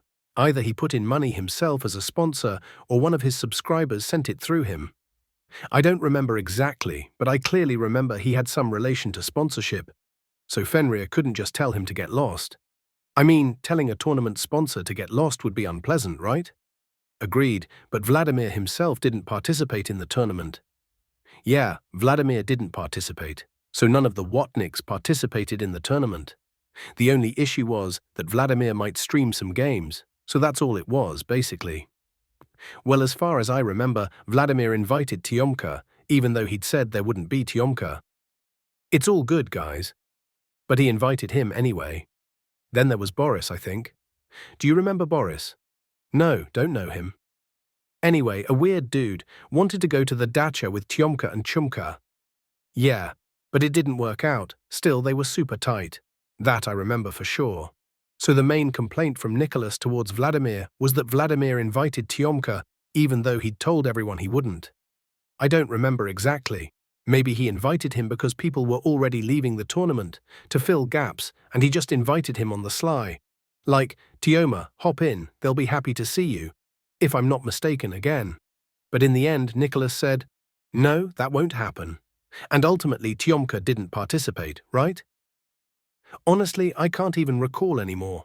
I think if it was that tournament, Tiomka bailed, said he didn't want to play or something like that. But again, it was a long time ago. I don't remember exactly. I think he wasn't in that tournament. Pretty sure he bailed. Got it. But look, if we see it from the viewpoint that Fenrir was the main organizer then, and Vladimir, his subscriber, was a sponsor, that's secondary. The fact that Vladimir might stream some games is also secondary. Fenrir was in WCC then, and for WCC, he was their guy, a good Russian, so to speak. I still can't wrap my head around why he'd ruin his own guy's tournament. Why pay people to drop out? Look, I can only speculate.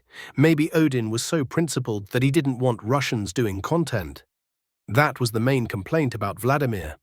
That he'd stream and Ukrainian players, like me, Rippy, and also Weber back then, would be making content for guys like Chuma. There's also the hunch that maybe it was about competition. At that time, basically everyone was watching that tournament and not WCC. But again, that's only speculation. Only Odin knows why it was like that. That's how it was. Then here's a question. Why did Odin message tournament participants, and one of them, specifically Kolbasa, agree to drop out, thereby disrupting, or at least trying to disrupt, the tournament? Yeah, there was this point where Vladimir was already being labeled a Z supporter, a Wutnik, like he supports the war, and by then Fenrir had also become undesirable to them. Something about WCC wasn't happy with him anymore. Even though Fenrir had a clear position on all this, he even went to protests in Russia against the war. But he still got put on their blacklist somehow. I don't know what happened, but that's how they labeled him. The main reason was Vladimir.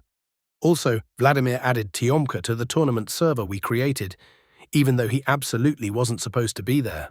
And of course, Tiomka Naras started writing all sorts of nonsense. Then there was another conflict, after I left the tournament. Furs. Furs was also participating, a hardcore pro-Vladimir Z guy, but I didn't mention that to Vladimir because at the time I didn't know he was hardcore Z.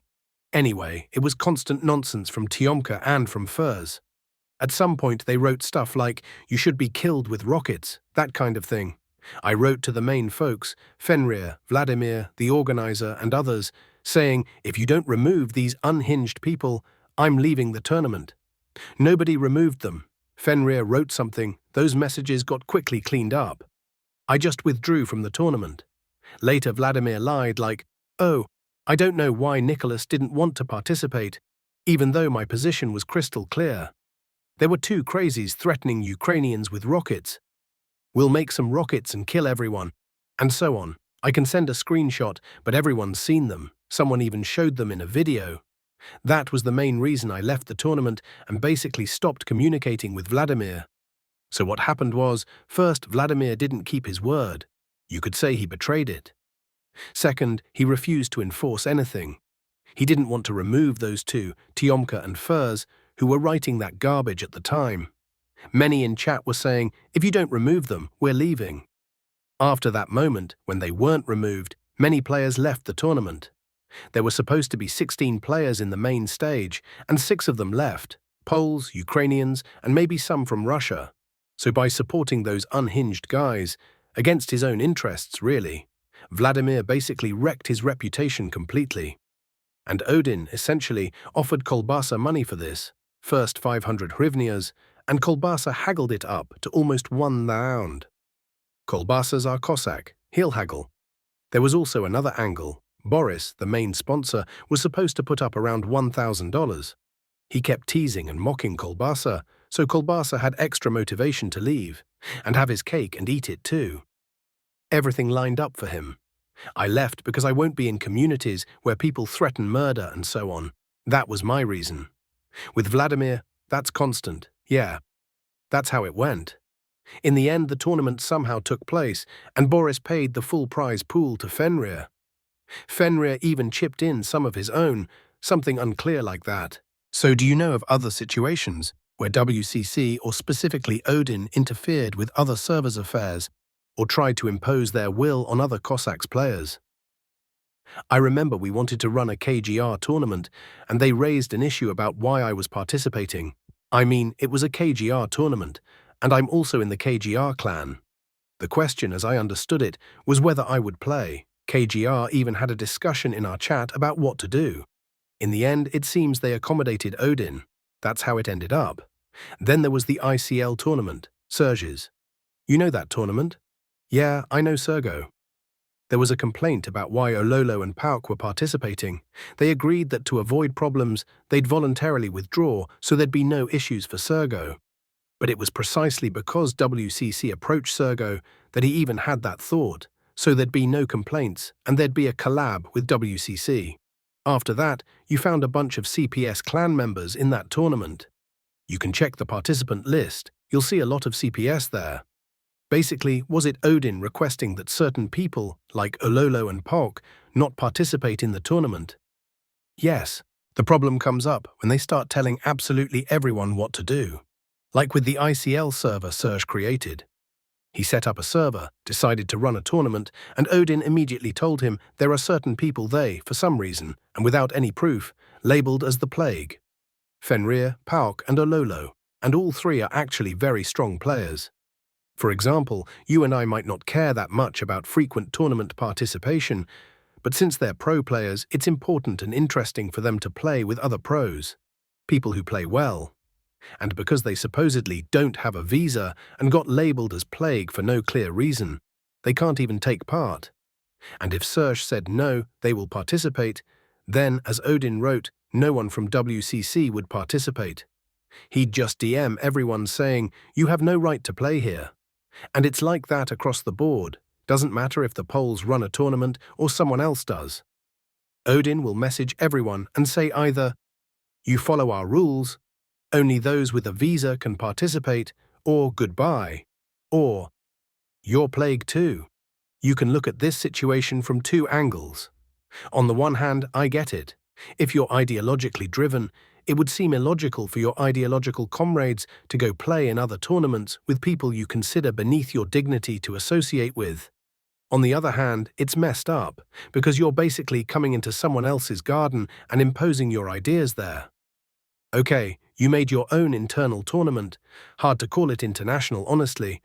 Since it's Ketweasel, Asab, Ahmed, lately I don't think they're very active, and some Polish players participated, I'd say it's turned into imposing your politics beyond your own domain. You proclaimed yourselves the Ukrainian community, yet you're imposing not just within Ukraine's community. If I'm not mistaken, Serge is from Armenia, right? Yeah. So you're imposing on Armenians, Poles, whoever.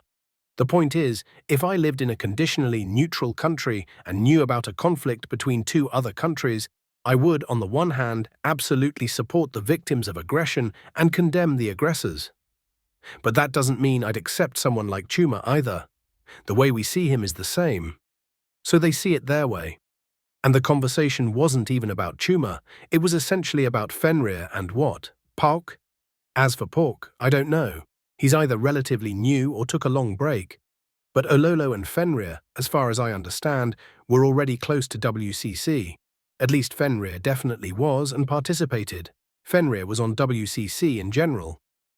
Yeah. So it's not like he was some outsider, which is why it's weird. If he was on WCC, we know what's behind this. I'm curious, at what point did Fenrir, a Russian who condemns the war and aggression and who passed all their checks, become Plague? Was it the moment when he and Odin had some personal beef? Then say so. If you, Odin, have a personal conflict with Fenrir, just say it. I'm curious, so you quarrel with a guy, he kicks you out of the organization. Okay, that's understandable. But why does he brand you?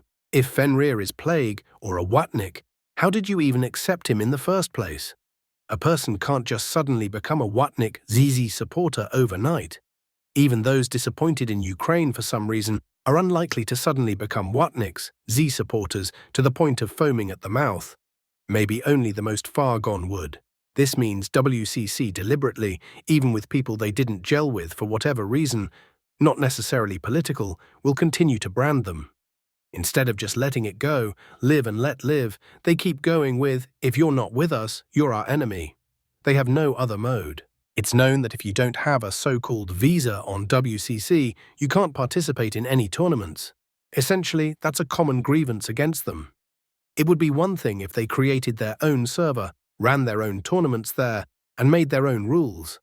Let in whoever they want and block whoever they want. But the problem is, they message other servers and say, either you only allow those who have a visa, or no one from WCC will play. Yeah, like that. And then you won't be able to play normally in their own tournaments either. Right. Man, that's just disgraceful. There's this thing where, okay, you closed yourselves off on your own turf, gathered your people, fine, work with that, play there. But it ends up feeling like they want to squeeze the entire Cossack scene under their standards, and then impose their own rules. And their own rules, excuse me, are a big luxury and a big temptation. To be the most recognizable, the best, the unbeatable, stuff like that. Especially when, on your own server, you can do any kind of crap you want. In reality, when you see a tournament, you want all the best players to play, right? That's what a tournament is. But if someone doesn't play because of politics, that's just, ugly. Agreed. So now no Cossacks tournament can have all the strongest players. It's impossible by definition. Yeah, for example, about 5 months ago there was a 7K tournament. There were 5K, 0K, 1K, with and without market. There were lots of strong players, truly good ones. The only ones missing were WCC players because they didn't want to play since those people were playing. I'd like to see Svan and others too. It would be interesting to see everyone, like a football lineup with all the best stars. You want to see them all. But it didn't happen. Why is politics living here? The game is dying. Fewer players are coming. More are leaving than arriving. Yeah, that's true. It's a very small community. Tiny. Why poison a game and a community like this? All right, let's smoothly switch from one tournament to another. Let's talk about the WBUCC tournament. Am I right that you're not so great relationship with them? Basically started from the WCC tournament. You joined WCC, they started running a tournament, you participated, and then it turned out that, to put it mildly, everything was tweaked. And after that you left, and conflicts started. Yeah, that's how it was, but I'll lay it out in order. Odin and I were on great terms, and I supported him. He was setting up that tournament. The first one was spring 2023. It was a test 1v1 tournament, 10 minutes peacetime, an option I had actually never played. But Odin asked me, "You're the biggest YouTuber, please participate for the tournament." And I said, okay, I'll take part. I always accommodated Odin, and Stalin did too. I even posted in my YouTube community tab. Odin's hosting a tournament, basically promoted it. Thanks to that promo, in a single day he got over 120 subscribers from me, just day one. More came after. I said there'd be a battle with Varan, vote who wins, and so on. Can you promote me too then? We'll promote, yeah. You release this video, I'll do a promo. Maybe I'll even watch it on stream, let's see. So that first tournament happened. I didn't prepare. I told Odin I was participating just for the check mark, to help him out. He asked I'd join, because at that time I was dealing with moving, hunting for an apartment, plus constant shelling. It was a hectic time with tons of work. I showed up. That tournament gave Odin his biggest concurrent viewership. I made a video about it and constantly promoted Odin and WCC. I defended them fully.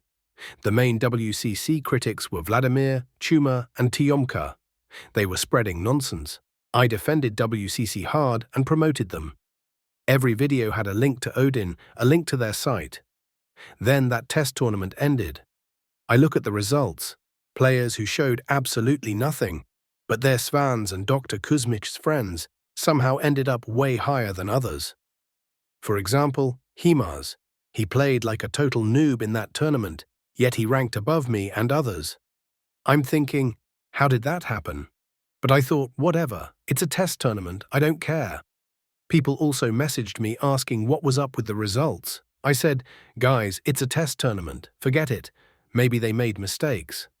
There was also a scandal in that first tournament. A poll wrote that the results were total garbage. He beat X and Y, yet they were ranked above him. Big drama with the polls. Well, with one poll. And that test tournament was already included in the overall WCC ranking. They added everyone into the global ladder, and many players who performed like noobs were placed very high. It was clear those players were playing on Svan's and Doctor's streams. I didn't pay attention. I was swamped with moving work and content. Then in the summer, Odin planned a new tournament. He asked me to participate. "You're the biggest blogger for Prestige." I said I had zero time. I'd think about it.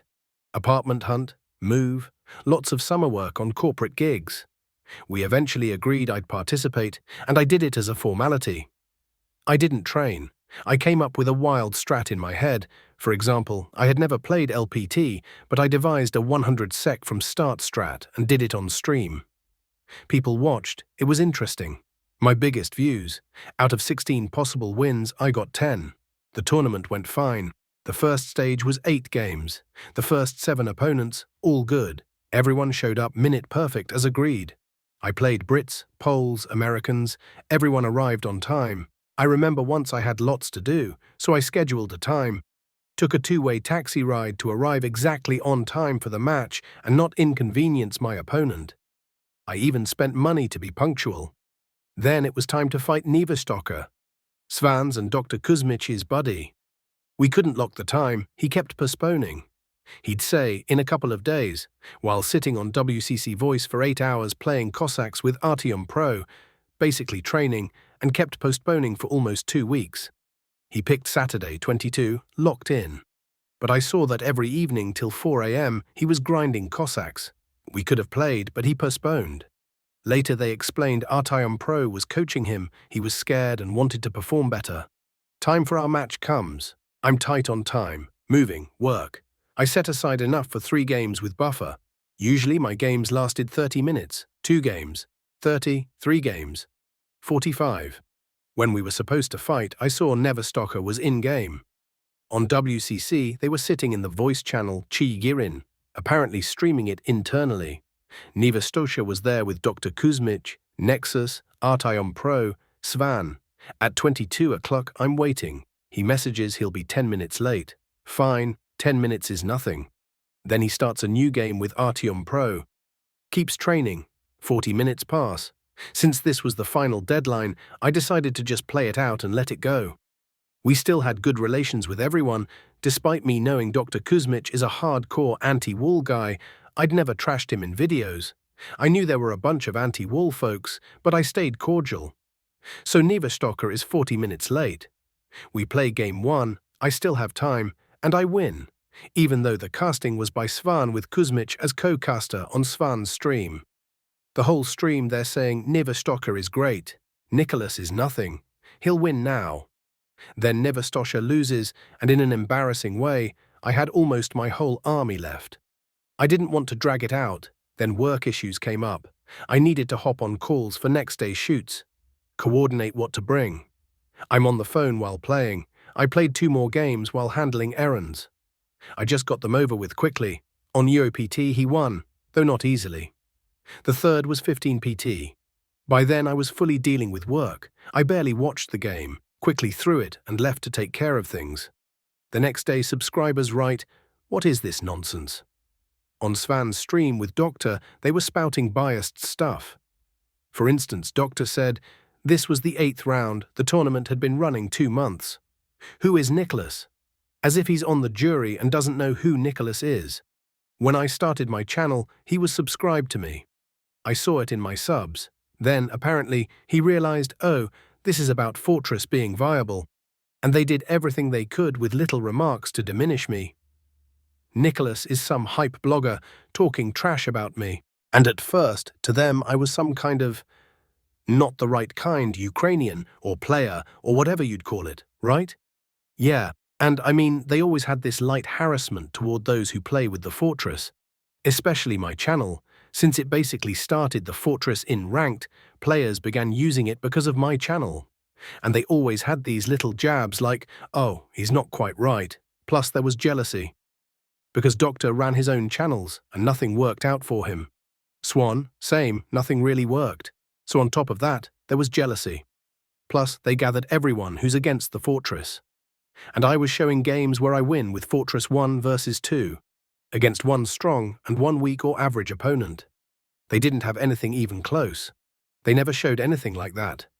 I also made them jealous, and they always tried, sitting in voice for 8 hours every day, to crack jokes like, oh, that's Nicholas and his Fortress. You know, that kind of thing. Basically, they kept pushing those anti-wall narratives. But I thought, maybe Swan just doesn't like Fortress, yet he might still behave adequately. I even liked his videos. Our relations were good. But then, after that incident, look, the whole ratings committee is sitting there. We're supposed to have a match. They know it's at 22 Tag.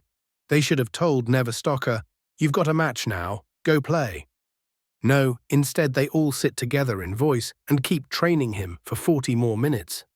So those 40 minutes late were deliberate, like a statement. Oh, you play with Fortress? Fine, wait. And they had already rescheduled the match a bunch of times. Then, after the match ended, Neverstocker started posting nasty stuff on channels like, I gave it to everyone, and so on, and he wasn't banned for it.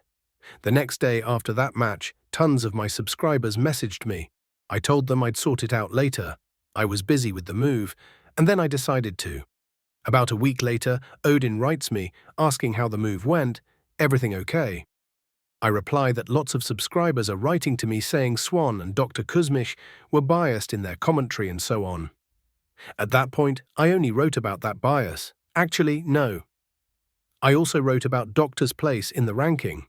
He replied, later I'll send you parts of the chat, saying something like, people don't even evaluate it. There's some Swiss system, some UFO stuff, and so on. I write back. Doctor lost all his games, and he basically dodged everyone. He'd say, let's play some evening. Someone proposes a time, he doesn't answer. Evening comes, Doctor types, you here, and then disappears.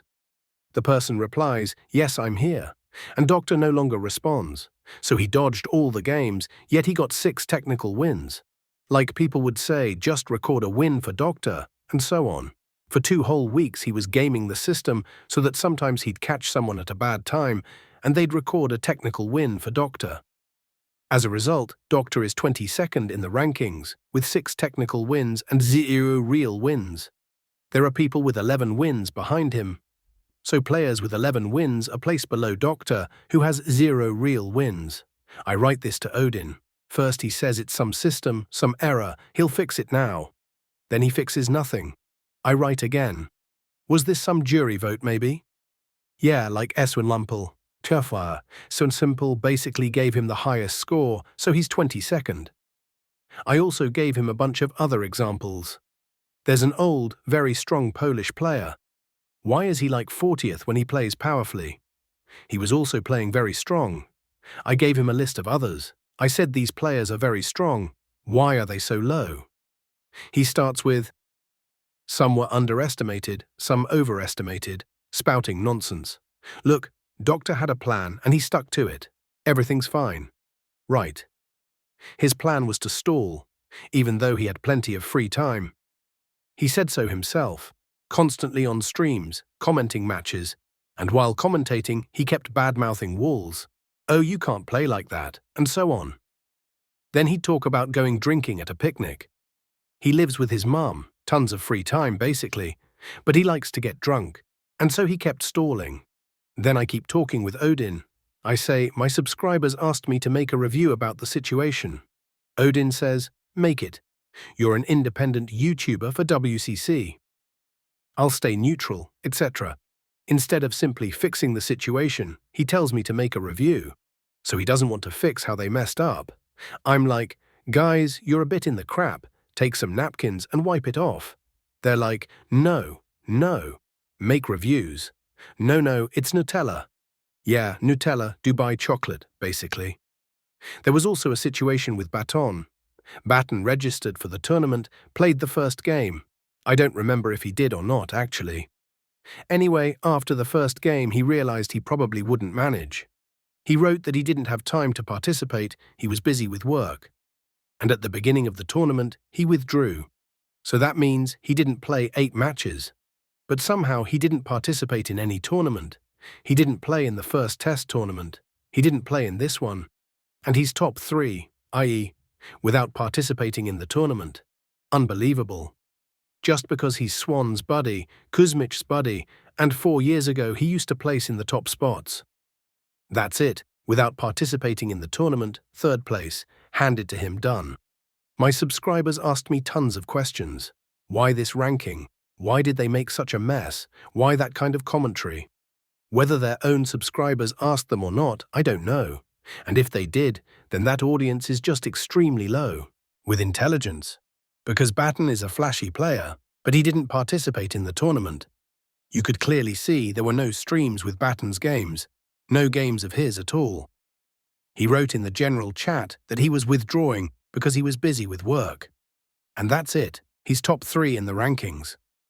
Later, I was extremely busy with work. It was August. I worked about 25 days in a row. I wasn't filming anything. They had plenty of time to fix all this, 2 months before I released the video. In those 2 months, they could have adjusted the ranking, moved Doctor down, moved Batten down, but they did absolutely nothing. I release the video, and boom, they start freaking out. Swan says, "That's it, Nicholas. We're mass unsubscribing." Well, I saw 15 people unsubscribed, maybe 100, whatever, I don't care. And then all those Beethovens, the anti-wall crowd, start writing all sorts of filth in the comments. A really hardline propaganda campaign against me kicks off. It already existed, but it had been light, like Fortress this, nonsense that. Now it becomes heavy propaganda in the chat. On stream, when Swan was commentating my games with Niva, the one where Niva lost the first game embarrassingly, he said that they play a head above Nicholas. Fortress is all crap. And on a previous stream, Odin said, when Odin was talking about the game where I crushed the pro player KGR Alex from the USA on water, who plays at Artyom Pro's level, Swan said, "I know how to take Nicholas out on water and then bomb his fortress." In that video, I challenged them. I challenged Doctor to a simple 15 minutes no-peace match. I play Fortress, he plays whatever he wants. Let's play.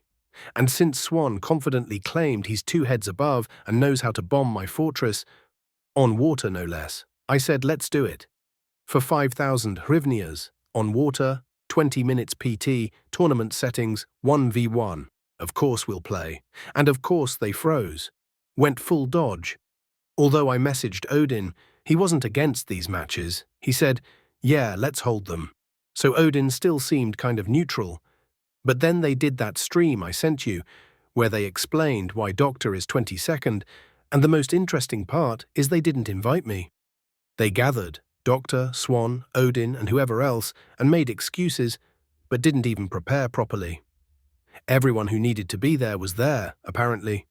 Everyone who needed to justify why Doctor is 22nd, on that stream I sent you, and they still didn't prepare a coherent story. Odin first said one thing about points, then said there was a jury vote. Then Swan admitted on that stream, yeah, we promoted our own, and the polls promoted their own. And who are our own? The ones they played with on stream. So it turns out there were like 10 people they boosted, their friends, regardless of actual play. And Doctor said something I really remembered. This player didn't play with us on streams. We don't know how he plays. Then what was the tournament for? Turns out they didn't watch the tournament games at all. They evaluated based on who played with them on their streams later. Even though many of those who did play on their streams were pretty low level. Those were their excuses. The polls rated their own higher, and we rated our own. But our own doesn't mean Ukrainians. It just means they're friends. And Doctor said that other thing, and after that stream, under that very stream, you can see lots of negative comments directed at them. People wrote that it's a Hall of Fame or something. You're rating people because of things like Swan saying why Doctor gave a max score despite 0 wins. Because Doctor took part in tournaments 4 years ago, and people remember him as a good player. Not that he was some top player or prize winner. Just that 4 years ago he was remembered as a good player, so I gave him the maximum score now. Which means the tournament itself is meaningless compared to the ratings. Batten gets 3rd place without participating. Doctor loses all his games and still gets, it's just a meme, and there are lots more cases like that. I wrote all of this to Odin, I listed many players. And how did they present it? They said Nicholas got offended that he was placed lower and started making a fuss. What do I have to do with it? I never used myself as an example, I cited other players who were undeservedly placed too high, and very strong players who were placed undeservedly low. For example, there was a match with Sir versus Doctor. The first match Doctor actually showed up to, and Sir was around 40th, Doctor 22nd, and Sir wiped Doctor with no chances. Doctor had absolutely no shot. He didn't even create competition. 2 games of about 15 minutes total, because he was just mercilessly stomped. We already have Swan's admission that they promoted their own and misranked many. But then, in a recent interview with Eric about half a year ago, he said, "Oh, you misunderstood, there was a system." So he started lagging again about some kind of system. But in 2 years he still hasn't been able to explain what that system is. First it was a system, then a jury. Then Swan said they promoted their own, Doctor said they evaluated by how people played on their streams, not in the tournament. So they got tangled up in their lies.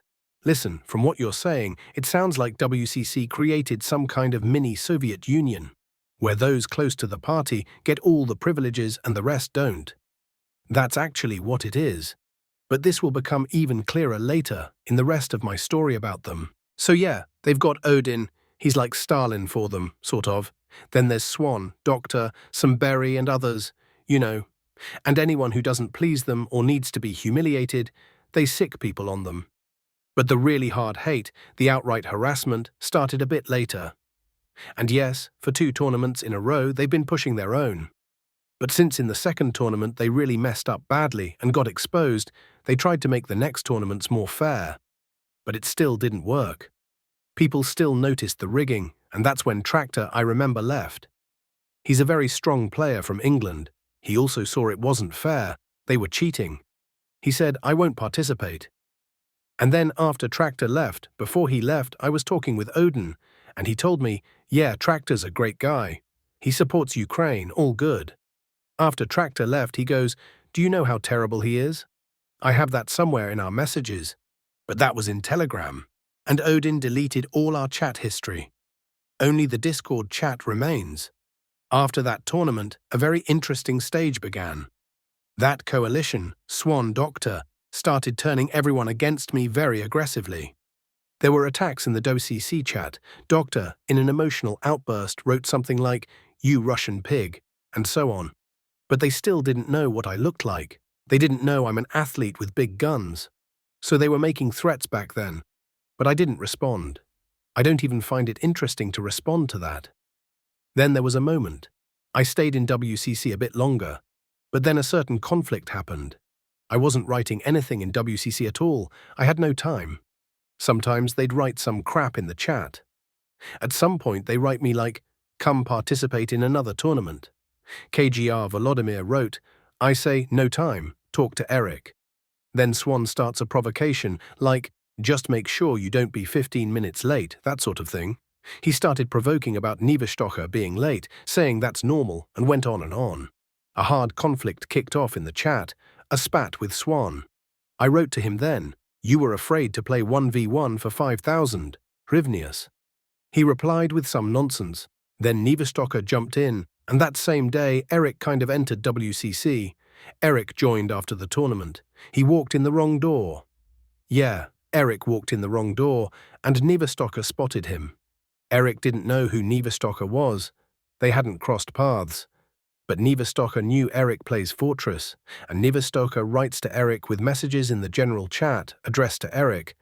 "Are you a pedophile? What are you doing here?" So he immediately calls Eric a pedophile just because he plays Fortress. And then a back and forth starts. Niederstocher writes all kinds of filth at me, about my mom, sister, girlfriend, gay jabs, spit, genitals, that kind of stuff. Their favorite theme is gay insults. Yeah, all their insults are gay-themed, that kind of thing. We clapped back with some witty replies, without insults. He kept using insults non-stop. Then I wrote, "That's it. There's no point talking to you. We're done." Like, done talking. I've got screenshots somewhere. Then we still hadn't left right after that. There was another provocation. Again, I see people sitting in voice with Swan, and they start writing provocations at those on Swan's side. Swan always likes to put others forward for him. He likes others to... Wait, hold on. Back to Niederstocher. But he was kicked from WCC for that, right? No, No, look, WCC has 5 moderators. Matsun, some others, Fabregas. And the moderators were laughing at it and supporting it. Niva Stoker got no punishment at all. He wasn't kicked or muted. The whole WCC leadership supported that behavior. They supported his insults, reacted to them with supportive emojis like, yeah. I wrote to Odin about it, and he replied, Niva Stoker is a hot-headed guy. What do you mean hot-headed? He accused someone of being a pedophile, publicly in front of about 800 people in the general chat. And he wasn't even muted or anything. He accused someone of a serious crime, and nothing happened to him. Plus, he wrote like 100 messages with filthy stuff like, I screwed your mum, and other harsh insults. He didn't get a mute, a ban, nothing, only support from his buddies. Maybe sane people realized then what WCC really is. That's why later a separate chat was created for the especially gifted, while the general chat was supposedly without insults. I talked with Odin. He explained again that Niva Stoker is a very hot-headed guy, that kind of thing. Then immediately after that, there was another conflict when Swan started saying things in chat. Provocations aimed at me and Eric. Then Goga and Fulcrum joined in. I remember Fulcrum bailed on our match. We were supposed to play 1v1. Plus, we were supposed to play me and Eric versus Fulcrum and whoever he picked. Fulcrum wrote something like, so you want 2v2 already, you don't want 1v1. I said, wait, we'll first play 1v1, then 2v2. He goes, you don't want to play. And in that dumb way, he made up that I didn't want to play. And dodged. Then we had a huge spat with Fulcrum and Goga. Fulcrum, Goga, me, Eric. The key is, Eric and I wrote facts. They kept repeating the same thing in circles. Some minions helped them, and Eric ended up leaving WCC, and I left too, and I'd already made a final decision for myself that I would never go back there. Once I make a decision, it's firm. I'm not emotional, I think very coldly. And what I saw there doesn't align at all with my life principles. That people can just be called pedophiles, threatened, and there are no consequences for them. They don't get banned or muted, no punishment at all. So I started moving on my own path. I basically forgot about WCC, focused on making my videos, that's it. Eric started launching his own channel around then, but they didn't forget. Swan promised to make some 10-minute response video to mine, then said he wouldn't. He simply had nothing to say. If Eric and I openly say what we don't like and show facts, they do everything in the dark, create fake accounts, stalk people, and so on. I'll lay it all out step by step now. Oh, one more thing. Let me interrupt you. You know, this doing everything in the dark seems like a WCC signature move. Not long ago, as you know, a player named Puglia got banned on WCC.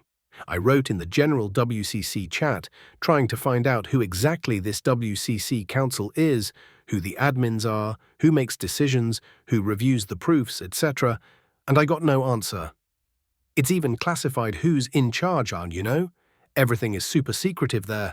It became classified, whereas before it was more or less known. Well, it's clear who the main ones are. Okay, let's list them. I'll read a list. Different players name different people, but the list is roughly the same from everyone. People who one way or another either make decisions, or are close to the party, or are just very active and support WCC in everything, even when it's senseless. That's Odin himself, Bondarev, Grand, Dr. Kuzmich, Fulcrum, Swan, Niva Stoker, Fabregas, Himars, Baton, and previously Nexus. Now he's banned, but of course there's no info on who still talks to him. Well, no, Nexus remained on WCC as just a regular user, like, as an account. He was only banned from that separate promo chat. Not a full kick, he's still there, even though Odin claimed he completely removed him from WCC. Which matters, because he really messed up. Anyway, let's move to when Eric started running his channel, and despite the conflict, I just laid out the facts of what happened in that tournament. If they hadn't done that, my video wouldn't have existed, right? And then I moved on. I'd already forgotten about them. But they, of course, didn't forget about me and Eric. They continued writing nasty stuff. But whatever, I don't care. Then Eric starts his channel, and Odin persuades Eric to rejoin WCC. Eric also starts fundraising for them on his streams. Odin says, "You'll get a lot of respect," etc. At that time, Nexus even joined Eric's FFA games. Everything seemed fine. Then 2024 starts, and suddenly, at the start of 2024, Nexus and the whole WCC crew begin a full-on attack against Eric. Eric's social media are open, phones, everything. I think Swan pushed Nexus to do it, that whole crew. Because while Nexus used to say dumb stuff, he still played more or less normally with Eric before.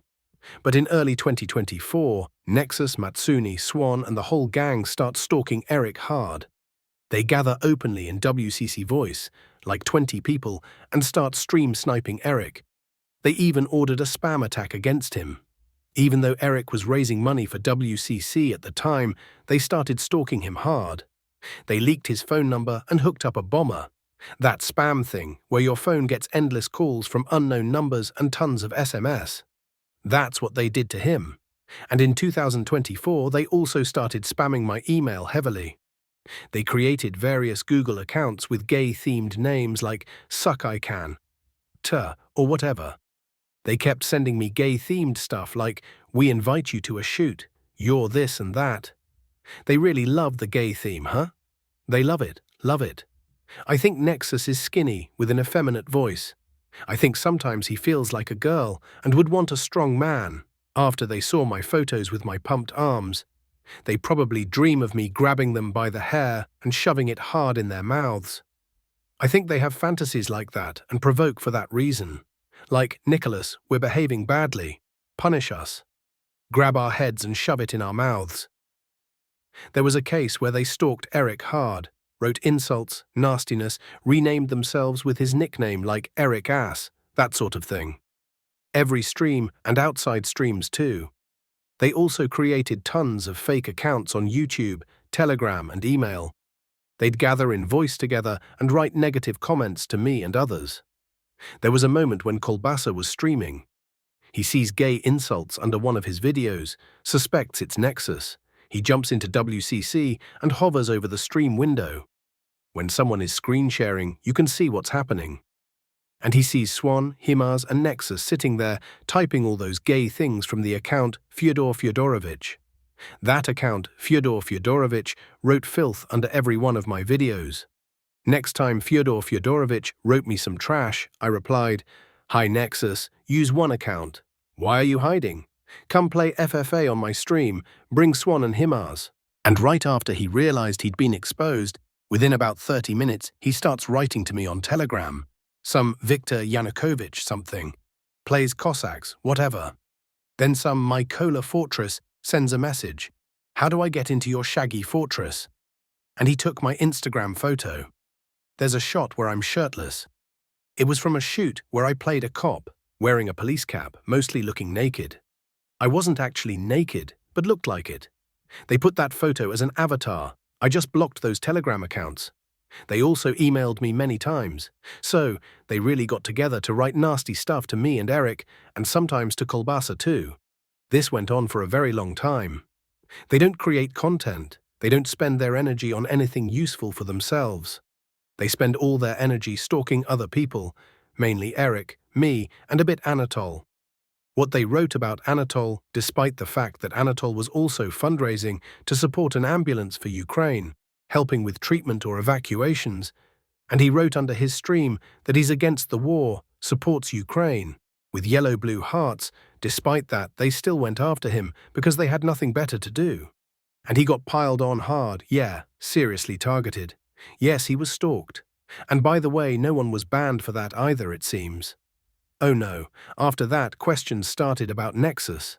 No, Nexus wasn't banned for that. Nexus is banned because, well, in WCC, it doesn't matter who you play with, like Chuma. What matters is whether you're useful to WCC or not. If you praise Swan, but play with Volodymyr, Chuma, Tiomka, you won't be banned. But if you don't praise Swan, Odin, and the rest, and you play with those same people, you'll get banned. There's an example. Babulan, a player from somewhere in Asia or Turkmenistan, I don't remember exactly. Or Kyrgyzstan, anyway. Babulan was also in the WCC sect, an anti-wall guy. He heavily praises Volodymyr, Chuma, Tiomka, and Swan, Those are his favorites. He wrote that everywhere in streams, explicitly. He was even a moderator for Chuma, had the wrench badge, and hangs out in Chuma's streams. I wrote to Odin about it, saying, look, Babylon is praising those guys, plays with them, and Odin usually bans for that. And Odin says, I'll take a look. Turns out that in WCC he's still a respected player. Grand keeps going, oh Babylon, you're here. Everyone praises him. And that's only because, along with praising Volodymyr, Chuma, and Tiomka, he's praising Swan right now. So if he praises one of the chiefs, he's allowed to play with the Plague guys. But if Eric once appeared on Volodymyr's streams, they'll still be smearing him to this day. So they started smearing Eric. Why doesn't he play with us? Why does he play with Volodymyr? Even though it was obvious why he doesn't play with them, because on their streams they insult and bully him. Of course he'll go play with someone else. Of course. Listen, Nicholas, a question comes to mind. Do Cossacks even need WCC? Because since it was founded in 2023, basically all it brought, especially to Ukrainians themselves, was endless conflicts and searching for enemies among friends. I think that right now, even game bugs aren't as bad as WCC. Odin had a great idea to make tournaments and all that, but he put at the top people who don't amount to anything in real life, and they wanted to compensate by, we're the bosses now, we decide everything, like the concierge syndrome. Like a dorm guard who never had any power suddenly gets authority and says, you shall not pass, wait till morning. She felt power. Those at the top felt power and realized they could pursue their own interests through it. Like promoting someone in the rankings, letting someone in, sicking people on someone. It turned out that because there are a lot of louts at the top of UCC who constantly want to bully someone for using Fortress, someone just for laughs, constantly telling others who to play with. For example, there's Konyaka. He's not pro-Z, he lives in Ukraine, and a couple times Chuma and Tiomka came into his stream. Konyaka didn't know who they were, because to know who they are you'd have to watch one of my older videos where I explain it. We made more than one video exposing who Chuma and Tiomka are. I talked about this with Odin. I said, why didn't you make a single video so people clearly know who they are? We don't want to give them promo. I said, I made a video, 20,000 views or whatever, and people unsubscribed from Chuma. Even people from Russia wrote to me that they won't donate to them anymore because they support the war. That was the result. He says, no, we don't want to promote them. I'm like, promote what? You'd be showing your own people who they are. Turns out only I and Yarek made videos about Chuma and Tiomka, condemning their support for the war, and well, Konyaka didn't know. So when those two jumped into his stream and wrote in chat, he chatted with them. And that's it. Odin blacklisted Konyaka, while Babylon, who constantly plays on Chuma's, Tiomka's, and Volodymyr's streams, wasn't banned. We discussed this with Odin. I told him, if your guys want, despite being, well, extreme, that was about a year ago, let them come play FFA on my streams, like Korean Battle. They said, we'll see whether anyone's on our blacklist. Konyaka is on it. I said, why don't you remove Konyaka? And he goes, well, this and that, blah blah. So they have a blacklist, but it's not tied to people's bad actions. It's tied to who benefits them and who doesn't. If someone is beneficial, if he praises them, then he can play with whoever he wants. Even with Z players, even with Stalin or Hitler, nothing will happen to him. If someone isn't beneficial to them, they'll find a reason to put him on the blacklist. Like recently, Himars wrote that Nicholas is a Vatnik, without any facts, because it benefits them to attack me since I tell the truth as it is, and that's not in their interest. It's in their interest to keep pushing their line, and it's not in their interest for people to know they have aggressive loose cannons like Nexus and Himars. For example, Himars is a moderator for all their streamers, Grand, Swan, and the rest. A moderator is supposed to keep order in chat. Their moderator insults everyone instead. He writes who's fags because they play with walls.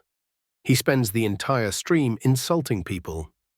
There are screenshots of this too. I sent them to you. They're basically a destructive sect spreading lies simply because it's not in their interest that someone tells the truth. So they drown him in lies. For 2 years, they've been saying I'm some Vatnik, a Z supporter with zero evidence. But people fall for it, those in their circle. My audience doesn't, obviously because they need facts. That's why when I make a video, I include evidence. With them, it's the opposite. Their people are a bit simple, backward. If 20 people tell them Nicholas is a Z guy, they'll believe it. I remember a case. I was streaming and Joker writes me messages in chat. Nicholas, how could you? I'm unsubbing. You did something. I didn't even understand what he meant, but I knew he was in WCC. His brain was specifically poisoned about me. He unsubscribed and eventually left Cossacks altogether. Because WCC pours so many lies on people, many leave Cossacks. They see constant conflict. These can't play with those can't play with these. Constant harassment, so many leave. This harms Cossacks a lot. When WCC grew and built a big system, they didn't produce anything useful for Cossacks. Very little content. But they brainwash people heavily. The player base isn't that large. Why do I make response videos to the anti-wall guys, even though their channels are small? Because players are few, and in Discord they brainwash people, sick others on people. Then I get those questions in my comments. To avoid answering the same thing 1,000 times, I record a video and answer once. That's why you have to push back, because they'll keep brainwashing and setting people up. What are they focused on now? On new players who don't yet know what's going on in Cossacks. New players join and they immediately tell them, Eric is a Vatnik, Nicholas is a Vatnik. These are bad, those are bad, these are good, without any proof. And that's it. They've already turned them against people who are not Vatniks or Z supporters, who actually live in Ukraine, support Ukraine, and are against the war. They've already smeared them as near terrorists. Many people fall for it because they're newbies. They don't yet know who's who. And over time, many get brainwashed. They've split the Cossacks community into a huge divide. For example, there's my channel, the biggest community. With players from different countries, everyone plays with everyone except Z supporters, all the sane players from around the world. There's Eric's channel, smaller community. I promoted Eric from the start, so many of his viewers are my subs. There's also Konyaka, also neutral, plays with everyone. And Anatoly you could probably add. But Anatoly isn't active. He's done just a handful of streams this year, and one video. Those Plague guys left too, but I think they'll be back. And look, WCC and the Plague crowd are very, very similar.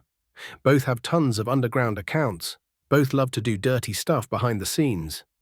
The difference is, the Plague guys at least sometimes do it openly, say the nasty stuff directly. The WCC folks, like Swan on stream, says I don't like conflicts, I'm not confrontational. But behind the scenes he's very confrontational and loves to pour dirt. There was a game. My subscriber played, turned out he was against Swan and another player, and his ally left before the no-peace ended, so my sub built a fortress. Swan, out of 7 players, spent over an hour assaulting, and when Swan's ally wanted to finish that player off, Swan said, Beefhead, don't get in here. I'm going to cover him with mortars. He started being rude because he wanted to punish the fortress. He didn't want to finish it quickly. He wanted to soak it with mortars, as they say in WCC. Piss on the fortress with mortars. There were also old streams with Swan that he deleted, where they gather in voice, and there you saw their real face. They insulted each other and badmouthed others. That was the real face of WCC. Now he tries to play the white sheep, but sometimes the dirt leaks out.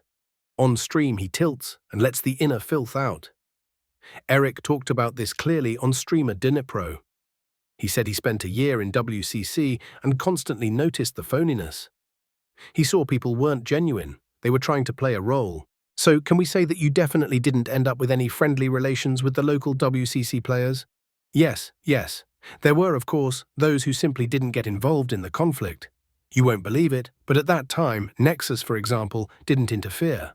For me now, in hindsight, that seems impossible. But back then it was unusual that the main instigators were basically Fabregas, I clearly remember, but Fabregas still tried to communicate somewhat reasonably. Then there was Himars, someone else, Neverstocker of course, and Swan would jump in periodically. But Swan was more like a curator-coordinator. It was clear they all sat in voice chat separately, but he tried to only chime in with a couple of words per hour. Batten also participated from time to time, but he didn't jump straight into insults. Basically, there were 3 to 4 such characters, like Himars and Neva Stocha, who were rude. And to be fair, there were those who tried to argue more or less with arguments, Fulcrum, and who else? Goga. At that time, I thought Goga was a reasonable person. Yes, he also got carried away with the anti-wall fixation, as you've seen from his recent reactions. But he didn't go into personal attacks or rudeness. That didn't happen. Like I said, there were 3 to 4 toxic types there, that's all. And Odin, did he try to resolve it somehow? Or is he also anti-wall? Or does he just take the side of people like Fulcrum, Swan, etc.? Look, I try to assess it more or less objectively, as much as possible from a subjective point of view. Odin is a person who, I think this, Nicholas might think differently and he'll tell you. But I think Odin is someone who simply doesn't want to get involved in all this. He created the organization, but he's not ready to take responsibility for everything. He thinks that if there's a conflict, he'll stay on the sidelines. He chose that path. He generally tried to create the appearance that he didn't exist there. The only time he acknowledged knowing about the conflict was when he later wrote, "Guys, why did you leave the server? What happened?" So basically, the head there, despite there being a billion messages, our chats, the history and all that, he pretended he didn't see any of it. Well, straight to my opinion, right? My opinion is, of course, relatively pretty poor. It's just something weird, extremely weird and unpleasant if we're talking frankly, because first, it's illogical. If you take the abbreviation WCC, World Cossacks Community, right? Yes. And now they're recruiting some kind of Ukrainian community. Not literally everyone, but as I recall, there's some kind of, God, what do you call it? Basically an entrance exam. Getting a visa. Oh, I really don't like that. Though it sounds kind of logical. But what's illogical is how it's done. Players from all over the world are supposed to indicate whose side they're on. There are things which, as I've said, should be left outside the game. I think that's their big mistake. Because overall, they supposedly meant well, but the whole situation spun out. I don't know how it all ties together, but at first glance, it looks like they have to follow certain countries, or how to put it properly, basically, follow certain interests, meaning interests outside the game. And this thing they've woven into Cossacks, or maybe it wove itself in, I can't say. You can't really judge them too harshly for that, since the broader situation is indeed very tense. But I think it will seriously get in the way. What kind of attitude did you form toward them? I have no attitude toward them. I don't interact with them in any way. The only thing I can say about them, maybe it'll sound harsh and a stretch, but it seems to me that it's exactly this kind of people who become Nazis. Not in some specific ideological sense, but they're like that. I don't even know what to equate it to. It's probably tied to the situation in our countries, but this is specifically a targeted kind of warfare they engage in. At first it seemed like it was all friendly. They all gathered, friends, good job, and now it's grown so much that it's really become, I won't say a cult, but a community that so far brings no good. Any community should bring something good. Show me the good this community has brought. Nothing. Nothing for Cossacks. The tournaments are fake. We're all tired of proving it. The tournaments are fake. The same players keep playing. And first and foremost, the Plague crowd are anti-wall people, because you understand what primarily unites them in Cossacks. Although they have a lot in common with some from WCC, I'd say essentially if it were one side, it would just be the same group, that's the thing. The only difference between the Plague crowd and WCC is nationality, and, accordingly, the sides of the confrontation, because Ukraine is at war with Russia. And therefore. But if you look at it, they're basically mirror images. Not organizations per se, but types of people. Ideological, but ideological in words. Because no one, okay, I won't say for sure, but I don't know anyone from WCC who actually went to fight. Same with the Plague guys, so ideological, sure, but no one goes to war. And the same with these anti-wall views, that strongly unites them too. And most importantly, some members of both WCC and the Plague crowd used to talk to each other before the war. Literally half a year before the war, joint streams. I showed it on my stream, late 2021, winter-December I think, on Goga's channel, Tuma, the Greek. They say he's also a Z player, No one's seen him in a long time, but still, plus Baton and Nexus. That kind of company is hard to imagine now, but at the time it was within the norm. And if you're all so ideological, when did the war start?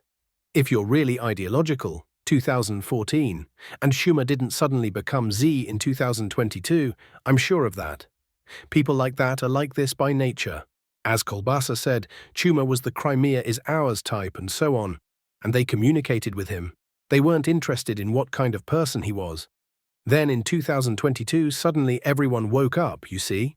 So WCC seemed to start out fine, then came the wall stuff, the hate, and then, unclear, maybe they wanted to build some kind of monopoly on tournaments. I don't know. Then some nonsense began. It's unclear, because they started insulting other bloggers. Like how they insulted Anatol, while Nexus has been considered unhinged by many for 8 years already. He tells Anatol he streams and hangs out with faggots, and Odin immediately supports him. This behavior doesn't fit any notion of a World Cossacks community. It's trashy behavior. Booze up, puke, like street thugs, you know? And yet they claim to be something worldwide. The core group behaves inadequately and can only. Some of them try to present themselves as good. Others, like HIMARS, can't even pretend. They directly hurl profanities at everyone in streams. There's no, look, here's the funny bit. They didn't make a single video about the Plague guys. You did. Nothing exposing them, no harm done to them at all. So essentially all WCC does is hate on Ukrainians. They insult you, Eric, Anatol, call people faggots. Trash Konyaka. Yes, yes. Notice they don't hate on Tyomka or Chuma. Yes, exactly. They only hate on Ukrainians. And specifically on those Ukrainians who are clearly against the war. Eric and I are in Ukraine. Anatol is in Germany, sure, who openly oppose Russian aggression. They went hard on us. With me and Eric, there's an extra reason. We play Fortress and show how it can win and be played. But with Anatol, it's totally unclear. There's no reason for the hate. He doesn't play Fortress. He supports Ukraine. He held a fundraiser for that. And Eric did a fundraiser too, and it still didn't help. They kept insulting him. Right. That's the question. And note, neither Eric, nor I, nor Anatol responded in kind. We didn't create fake accounts. If we have something to say, we say it openly, and not in a harsh format. We just show screenshots of what the unhinged WCC folks do, specifically HIMARS, Weber, Nexus, Swan, and many more. You can't list them all. Only proof and only hardcore. Yes.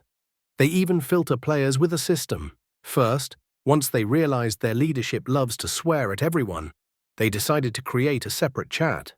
They made a separate PR chat, which only vetted people get into. Those ready to accept that they'll be trashing everyone for using Fortress, cursing, etc. The general chat without PR is for the broader public, for newbies, so they won't be scared off by how unhinged they are. Because after the tournament conflict, after Neva Stalker attacked Eric and me, writing the pedophile stuff about you, many newbies left. They thought, damn, what kind of insanity is going on here? Listen, then I have a logical question. If the server itself isn't without sin, and that's already a fact, is it right that this very server plays the role of some big brother in Cossacks, deciding who's smart and who isn't, who can play tournaments and who can't? Maybe it shouldn't be that way. By observing WCC, you can more or less understand what's happening in Ukraine right now. Because when the war started, yes, it was a patriotic war. Ideologically, it truly had justification. And you could say the same about WCC. When WCC was created, there may have been genuinely good and proper ideas behind its creation. But what it has turned into, like what Ukraine has turned into now, doesn't correspond to reality. They think only they have the right to set evaluation rules and push an idea. So it turns out like this. If you're not with them, then you're either not so clear, or a Z player, or a Vatnik, or something else. There's no option where you're simply a reasonable, logically thinking citizen who loves their country. In spite of things, as my friend says, in spite of, not because of. So that possibility doesn't even occur to them. And you see it even with recent decisions by Zelensky. Same on WCC. They're tightening the screws, all those nuances. But his sect, especially his most unhinged henchmen, are Fabregas and HIMARS. They're the ones doing all the dirty work. Does Weber fall into that list? Weber partially, but he's mostly focused on Eric. He's specifically an agent against Eric, a dedicated attack dog for a specific streamer. Yes, so Odin specifically, and I think most likely Swan too, sicked Weber on him. There were moments after that scandalous tournament when Odin wrote to me, "Let's make a deal. You won't make those negative videos about my anti-wall guys, and they won't touch you." I said, fine, because I wasn't touching them anyway. There's a war in the country. The situation is tough as it is. I didn't want to create scandals with Ukrainians on top of that. Even though I could have taken them apart long ago, I didn't touch them. But Odin broke his promises, and his unhinged sectarians started coming at us again. Odin messaged many times saying, "I talked to them." And yet they kept going, after me, Eric, and later Anatol. After many repeats, I realized it's useless to talk to him. One point, do you think Odin is still the main one on the server, fully understands what's going on and covers for his people? Or do you think he'd like to be more reasonable, but that small, unhinged group manipulates him? From the very beginning, I think he was more reasonable, but he became a hostage to the situation. He chose certain people as leaders, and there wasn't much choice. Of course there was some, but these people were the most active, and he placed them in positions. And he's the kind of person who maybe can't bring himself to say no to them anymore. Plus, these people are all interconnected. He appointed some, but it's like 20 people all tied together. If he tries to kick someone out, all 20 move as one, basically. Because of that, he started defending this riffraff. Maybe he didn't even initially, a bundle of Vishivatniks. A bundle of dumb, anti-wall louts with nothing to do in life who just want to mock someone. Who are the most toxic and problematic people in WCC who make most players uncomfortable? Well, look, I clearly remember Detram, because he and Nexus were doing messed up stuff. Himars too, for the same reason. Because seriously, the guy is 40, has a kid my age, and behaves like some kind of autist or something. I don't know, this behavior is strange. True, he talks to Eric like he's an 11-year-old school kid, like we saw on stream yesterday. Same level of intellect. They keep bringing up his booth. It's like the guy has no job. He always shows up to talk about the booth and insult everyone in chat. And trolling Nicholas in Swan's chat. It's just a complete disaster. If you're not with us, you're our enemy. They have no other mode. It's a regime, plain and simple. Even if you don't dive into terminology, if you read about political regimes and the criteria that define them, the key nuances, you can confidently say that WCC, well, I don't know if it's a full-on dictatorship, I'm not an expert, but the tendencies are definitely there. And absolute power always breeds dictatorship, doesn't it? So this isn't some patriotic movement that just does its thing quietly in its own corner without bothering anyone. No, this is the kind of patriotic movement that comes for you too. And if you don't want to be with them, you'll regret it. That's how it works. And if you are with them, and they find reasons to conflict with you or bully you, they'll kick you out and still slap a label on you. Like what happened with Fenrir, right? They won't leave you alone either way. That's the problem. If WCC's position is to keep out people with Z themes, Vatniks, etc., so they don't participate in tournaments, okay, they're Ukrainians, I get that. But for example, you yourself are Ukrainian, you were banned from WCC for certain things. Pulia was banned from WCC for certain things. And he's also Ukrainian living in Ukraine. And it's like, they can ban people on WCC because it's their server, they do what they want. But forbidding you to play in tournaments, that's over the line, because essentially they equated you, in terms of rights, with those same plague guys. Well, yeah, basically you're right. But look, it all started because I chatted with Volodymyr once. Well, actually more than once, but it specifically kicked off from that one time, and from there they started roasting me hard, that I'm a Vatnik, all that stuff. Then there was heavy bullying from Nexus, then Detram joined in, but he covered it with, I'm just saying he's a Vatnik who's friendly with Russians. But in reality, he was just trolling me for laughs. And later, when it got old, I decided, for fun, to drop an emoji on a fundraiser for the AFU. Like, if I'm a Vatnik, then here's your Vatnik. That was basically the last straw. They sent me to a ban. Before that, if I'm not mistaken, they put me under a condition that I had to speak only Ukrainian. Then another condition that I shouldn't talk to Volodymyr. But what pissed me off most was that the Ukrainian language condition was set more as a lesson for me than out of a genuine desire that I speak Ukrainian only. I asked him, why should I speak Ukrainian if I've spoken Russian my whole life? What's the point? It's inconvenient for me. He told me, you're Ukrainian, speak Ukrainian. Meanwhile, the same Nexus took part multiple times in Volodymyr's tournaments, FFA tournaments, some best-of-5 1v1s, whereas I, as far as I recall, took part in one Volodymyr tourney ever, when I was just starting. That really got to me because, in fact, Nexus, who behaves worse than me in this regard, gets nothing. On the contrary, everyone respects him. He's awesome. Then, the last time I interacted with Nexus, he decided to pick on me. Apparently, he got beat up hard at school, and he decided to mess with me. We started arguing, probably for an hour. He was already covered in filth, and then his buddy Himars shows up, and the two of them started farting at me in chat. Anyway, I didn't back down. I kept pressing him. Then they gave me a mute, but what was nice is that he got muted too. It was the first time both of us got muted for something he also did, instead of just me getting muted for defending myself. Then Odin got fed up with it all and said, let's resolve the conflict, and came up with the idea that we should apologize to each other publicly. And just think about it, the funniest part. He was the one harassing me, and yet I had to apologize first. It's ridiculous. Yeah, I was so annoyed I started talking to him in his own political language. I said, okay, Russia attacked Ukraine, and now Ukraine also has to apologize first. It turns out? In fact, that's exactly how I saw it. I thought the analogy was spot on. He dodged the topic and sent me a message like, do it like Nexus wrote. And Nexus wrote an apology with an embedded subtext that even he found it laughable that I, not he, was apologizing first, you know? When Odin bribed Kolbasa to leave Fenrir's tournament, he said like, okay, you'll only write in Ukrainian in chat. It wasn't clear where that condition even came from, just because Odin wanted it that way.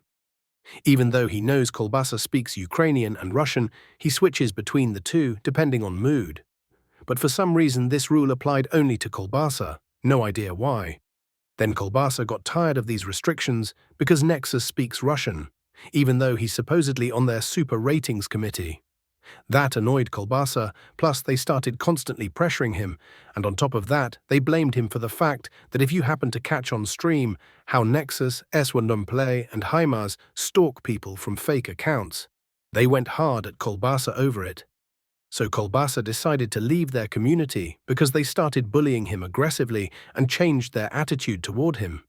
He decided to bail, and he was very emotional then, so he chose to record that interview with Volodymyr, even though he was told not to. The legendary interview with Volodymyr. I even saw they added Naruto to some blog of theirs, branding him a Vatnik. But with Naruto, well, Naruto is also my subscriber. He subscribed to my channel and asked me again to coach him. He wanted paid coaching with me. Because he's not on WCC, that's why. Yeah, he's not on WCC, but he wanted to run general tournaments, even sponsor them. He talked with Odin, and Odin didn't like that Naruto didn't pass their WCC questionnaire, or whatever it was. And that's it. They labeled him a Vatnik immediately, even though Naruto is Armenian and lives in a region connected to the older Ukrainian Cossack scene. Still, he even told me a story en route about how he once quietly let go of an employee who supported the war. He has a company. He let her go carefully, not saying, I'm firing you because you support the war, but came up with a reason, did it properly, so that everyone at work would be reasonable. It's his own business. And WCC still wrote off such people as Vatniks because they didn't like them, for example because Naruto wanted to run a tournament, while for them tournaments only happen if they're theirs. Notice all the WCC champions. The dressed-up champions like Swan, the doctors, they don't participate in other tournaments. Even when other tournaments have cash prizes, they don't participate, because they know they might lose there and show their real level. For example, I open the WCC rating now, and Swan is in second place, and after him comes Artyom Pro. No, yeah, that can't be. So I take a 15 PT tournament. First place is Antoha, then S-Lempel, then Artyom Pro, then ASAP, M1 Sec, Catweasel, Dendy, Neva Stocker, Nexus, Stallman, Rippy. And after him there are like 10 players who would wipe him without a chance, plus about 20 more who can go even with him. But somehow he's second. Yeah, I get you. And do you yourself consider those people whom WCC labels as plague types, like Pok, Ololo, Naruto, Fenrir? Do you consider them plague? Of course not, because there are no signs or facts that they're plague at all. Plus, I talked a lot with Naruto personally. He's a genuinely great guy, very loyal and positive. I also talked with Ololo. With Pok, I didn't talk personally, just saw him. I'd label as plague those who either clearly support the war or partially. Like, they support those who support the war, or they let Z-player narratives slip. But the people you listed, they have none of that at all, completely absent. That didn't stop WCC from putting them on some blacklist and calling them Vatniks. And I'm also a Vatnik to them now, even though if we said, okay, a $1,000 bet to prove I'm a Vatnik or not, they'd get flushed instantly. How could these people be Vatniks? I can't understand. It's impossible. Yeah, I can't understand either, but Himars wrote in the comments under Odin's video that Nicholas is a Vatnik. Odin liked it, and for 2 years they've been spreading that Nicholas and Eric are Vatniks who support Russia in the war, without any facts. It's just empty talk and aggression, spreading claims to make fewer people listen to us because we can tell the truth about their tournaments that were rigged. We can tell the truth about how Swan, Nexus and Himars harassed us. It's not in their interest for that to come out, so they try to preemptively ruin a person's reputation. Well, I just feel like they're looking for enemies among friends. Because there actually aren't that many plague guys, and everyone already knows about them. And it's like they can't stop, you know? Moreover, they never really took part in any kind of war against the plague crowd. Yes, they despise them, and when it's convenient, they'll always despise someone for playing with the plague guys. But I've never seen anything comparable to what Nicholas and I did. Full videos about Z supporters. I hid mine, but I think I recently restored it. They always seemed to stay on the sidelines. I never saw them attack Z channels the way the Z people, the plague guys, attacked us. I didn't see attacks on WCC channels, nor a counter-reaction where WCC went after any of the plague crowd. So maybe it's some clever plan, like, we despise them so much we ignore them. But wait, when I played with them, with Chumka and Tyomka, you noticed. Meaning you only notice when it's convenient for you. Once I became inconvenient to them, particularly to Odin, any misstep of mine can be spun as Z-Eric. Same thing, as soon as something went wrong between Fenrir and Odin, suddenly Fenrir turned into Z-Fenrir. Convenient, right? Which leads to the main conclusion, the main takeaway you can make at the end. Always ask, who benefits? As I summed up on my stream, I'll sum it up for you too. Considering who benefits, there's only one conclusion. It benefits Russia. Odin is an FSB agent. I said that tongue-in-cheek, ironically.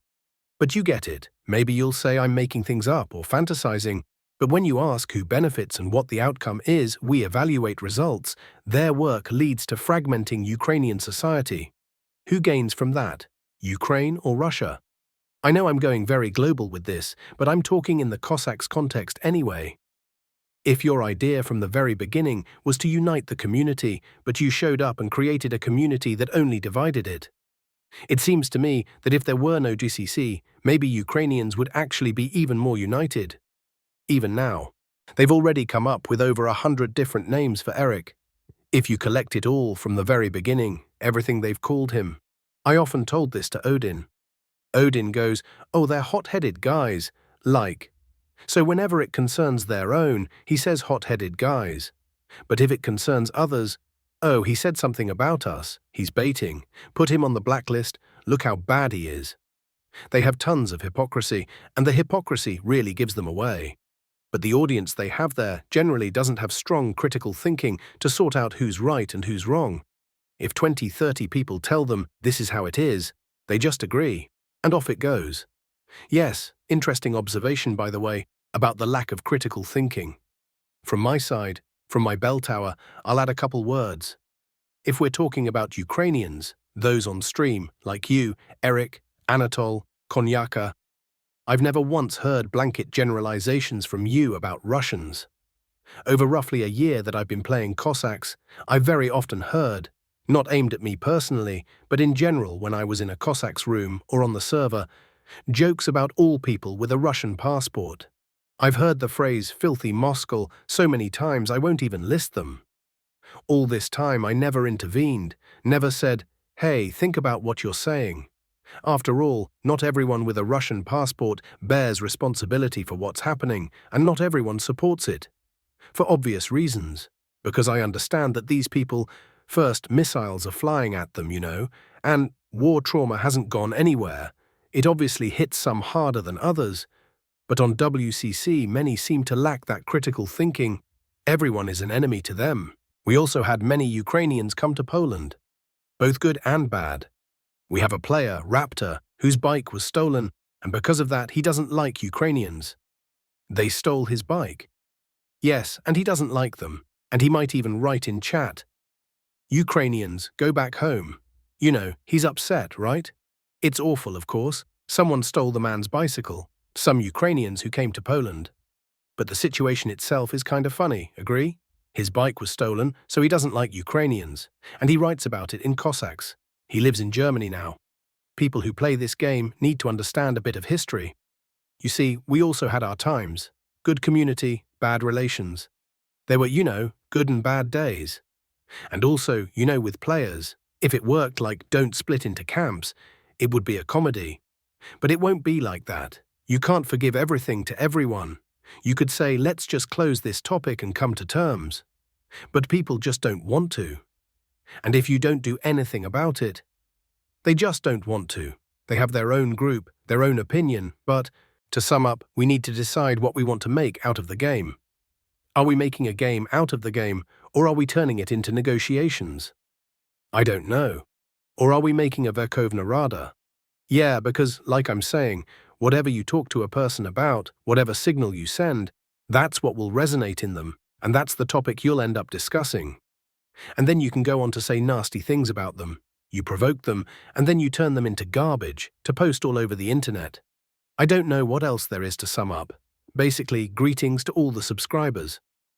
I don't know. Guys, we just need to be more positive. If you came to play, then just play.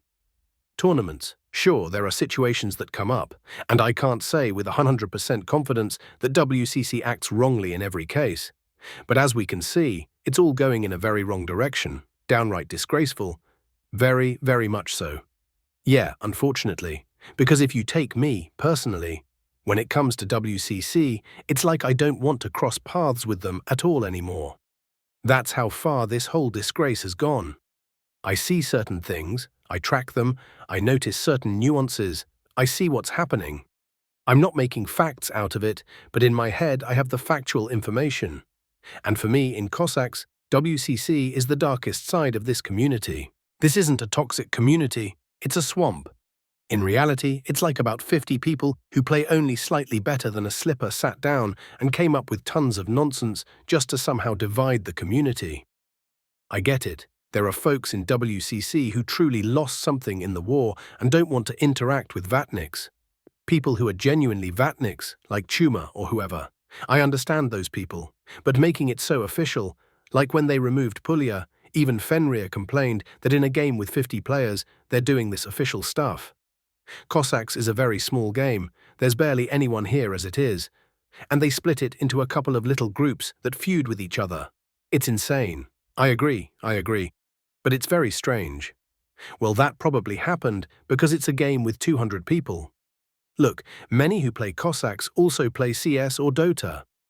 And when a match starts, I'm sure no one writes in chat, "Okay guys, everyone stop. Who's Crimea?" There's no such thing. They just start playing. They play with hardcore Z people there, I'm sure of it. Here, it's 200 people, and they invent things. If someone is a Vatnik, he'll reveal himself, one way or another. Otherwise, nobody would be playing. Yeah, you're right. I wish WCC simple oblivion so people just forget about it, without remembering it as good or bad. Just WCC, good luck with your efforts, because there's no worse fate than being forgotten. That's it. Because when the war or active hostilities end, nobody will need them anymore. Because their whole idea is more political than about the game. You get it? Just like all these political bloggers are afraid now. Damn, when the war ends, what then? Then the views will drop and the money and all that. The same fate awaits WCC. You know why? Because with WCC, despite the intentions laid into the project, they implemented it in a way that brought no progress to the organization. On the contrary, who's driving progress? Konyaka, for example. And all those interesting ideas we've implemented on our own channels. Even this film you'll hopefully make, God willing, is something new in any case, you see? And they are monotony and conservatism. We're used to this, we don't accept anything new. And you know, oblivion. Without progress, there's no development. So I know exactly how their whole movement will end.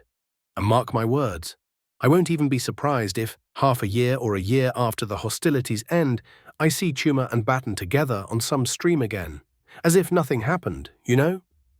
Because people who were literally just recently hanging out with the plague crowd, with Chuma directly, can't suddenly sober up with the start of the war and become hardline patriots. The kind who hate Russians, hate Chuma, and so on. Who are you kidding?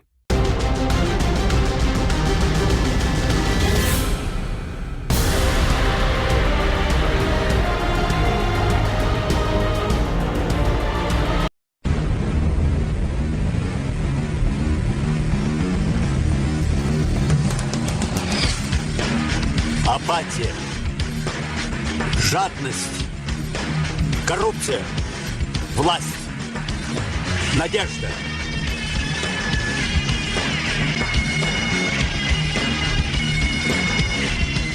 Новый Discord-сервер.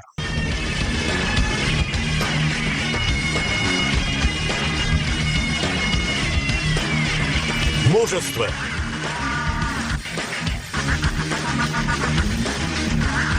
честь,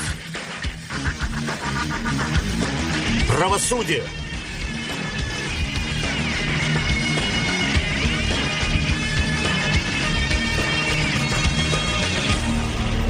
After I learned the whole truth about WCC, there's nothing for me to do here, and I'm leaving. Next, I'm switching to this tab, the first democratic server. Initially, the server will admit players who haven't been involved in any crap anywhere, and then we'll add all new members by a voting process. This way, we can build the most reasonable community possible without problematic individuals. After that, we'll hold elections for positions such as server moderators, who will maintain order in the chats, and a panel of judges which will handle judicial proceedings. Our first democratic trial will be for Tiomka and Chuma, to establish what they've said and why, in fact, most players don't want to play with them. Going forward, if problematic individuals appear, those who hinder others from playing, are super toxic or constantly push propaganda, players will be able to file complaints against them. If there are many complaints and sufficient evidence, the panel of judges will be able to open a case. You can read here how the judicial process itself will work. That's it. The server opens today in technical mode. Wait for an invitation. If you're worthy, you'll receive one. Вы укрываете у себя врагов Рейха, ведь так?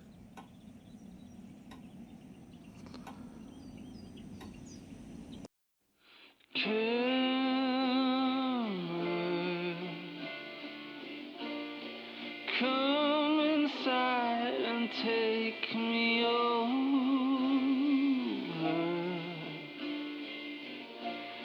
Write your name across my mirror.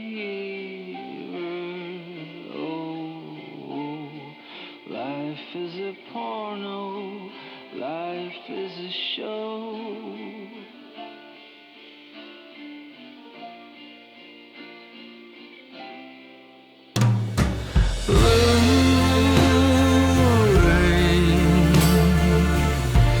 You smell like sex and hit like cocaine.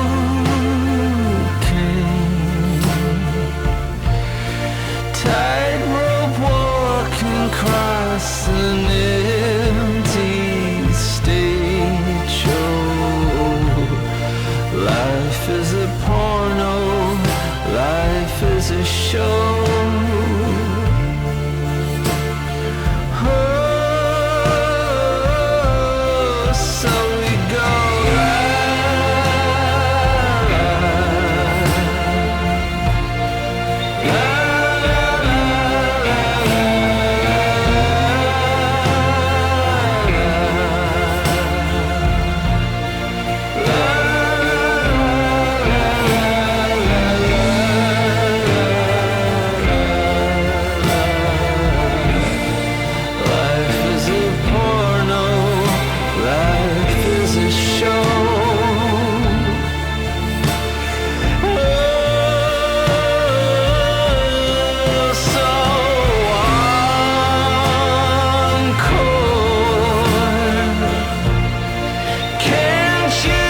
sits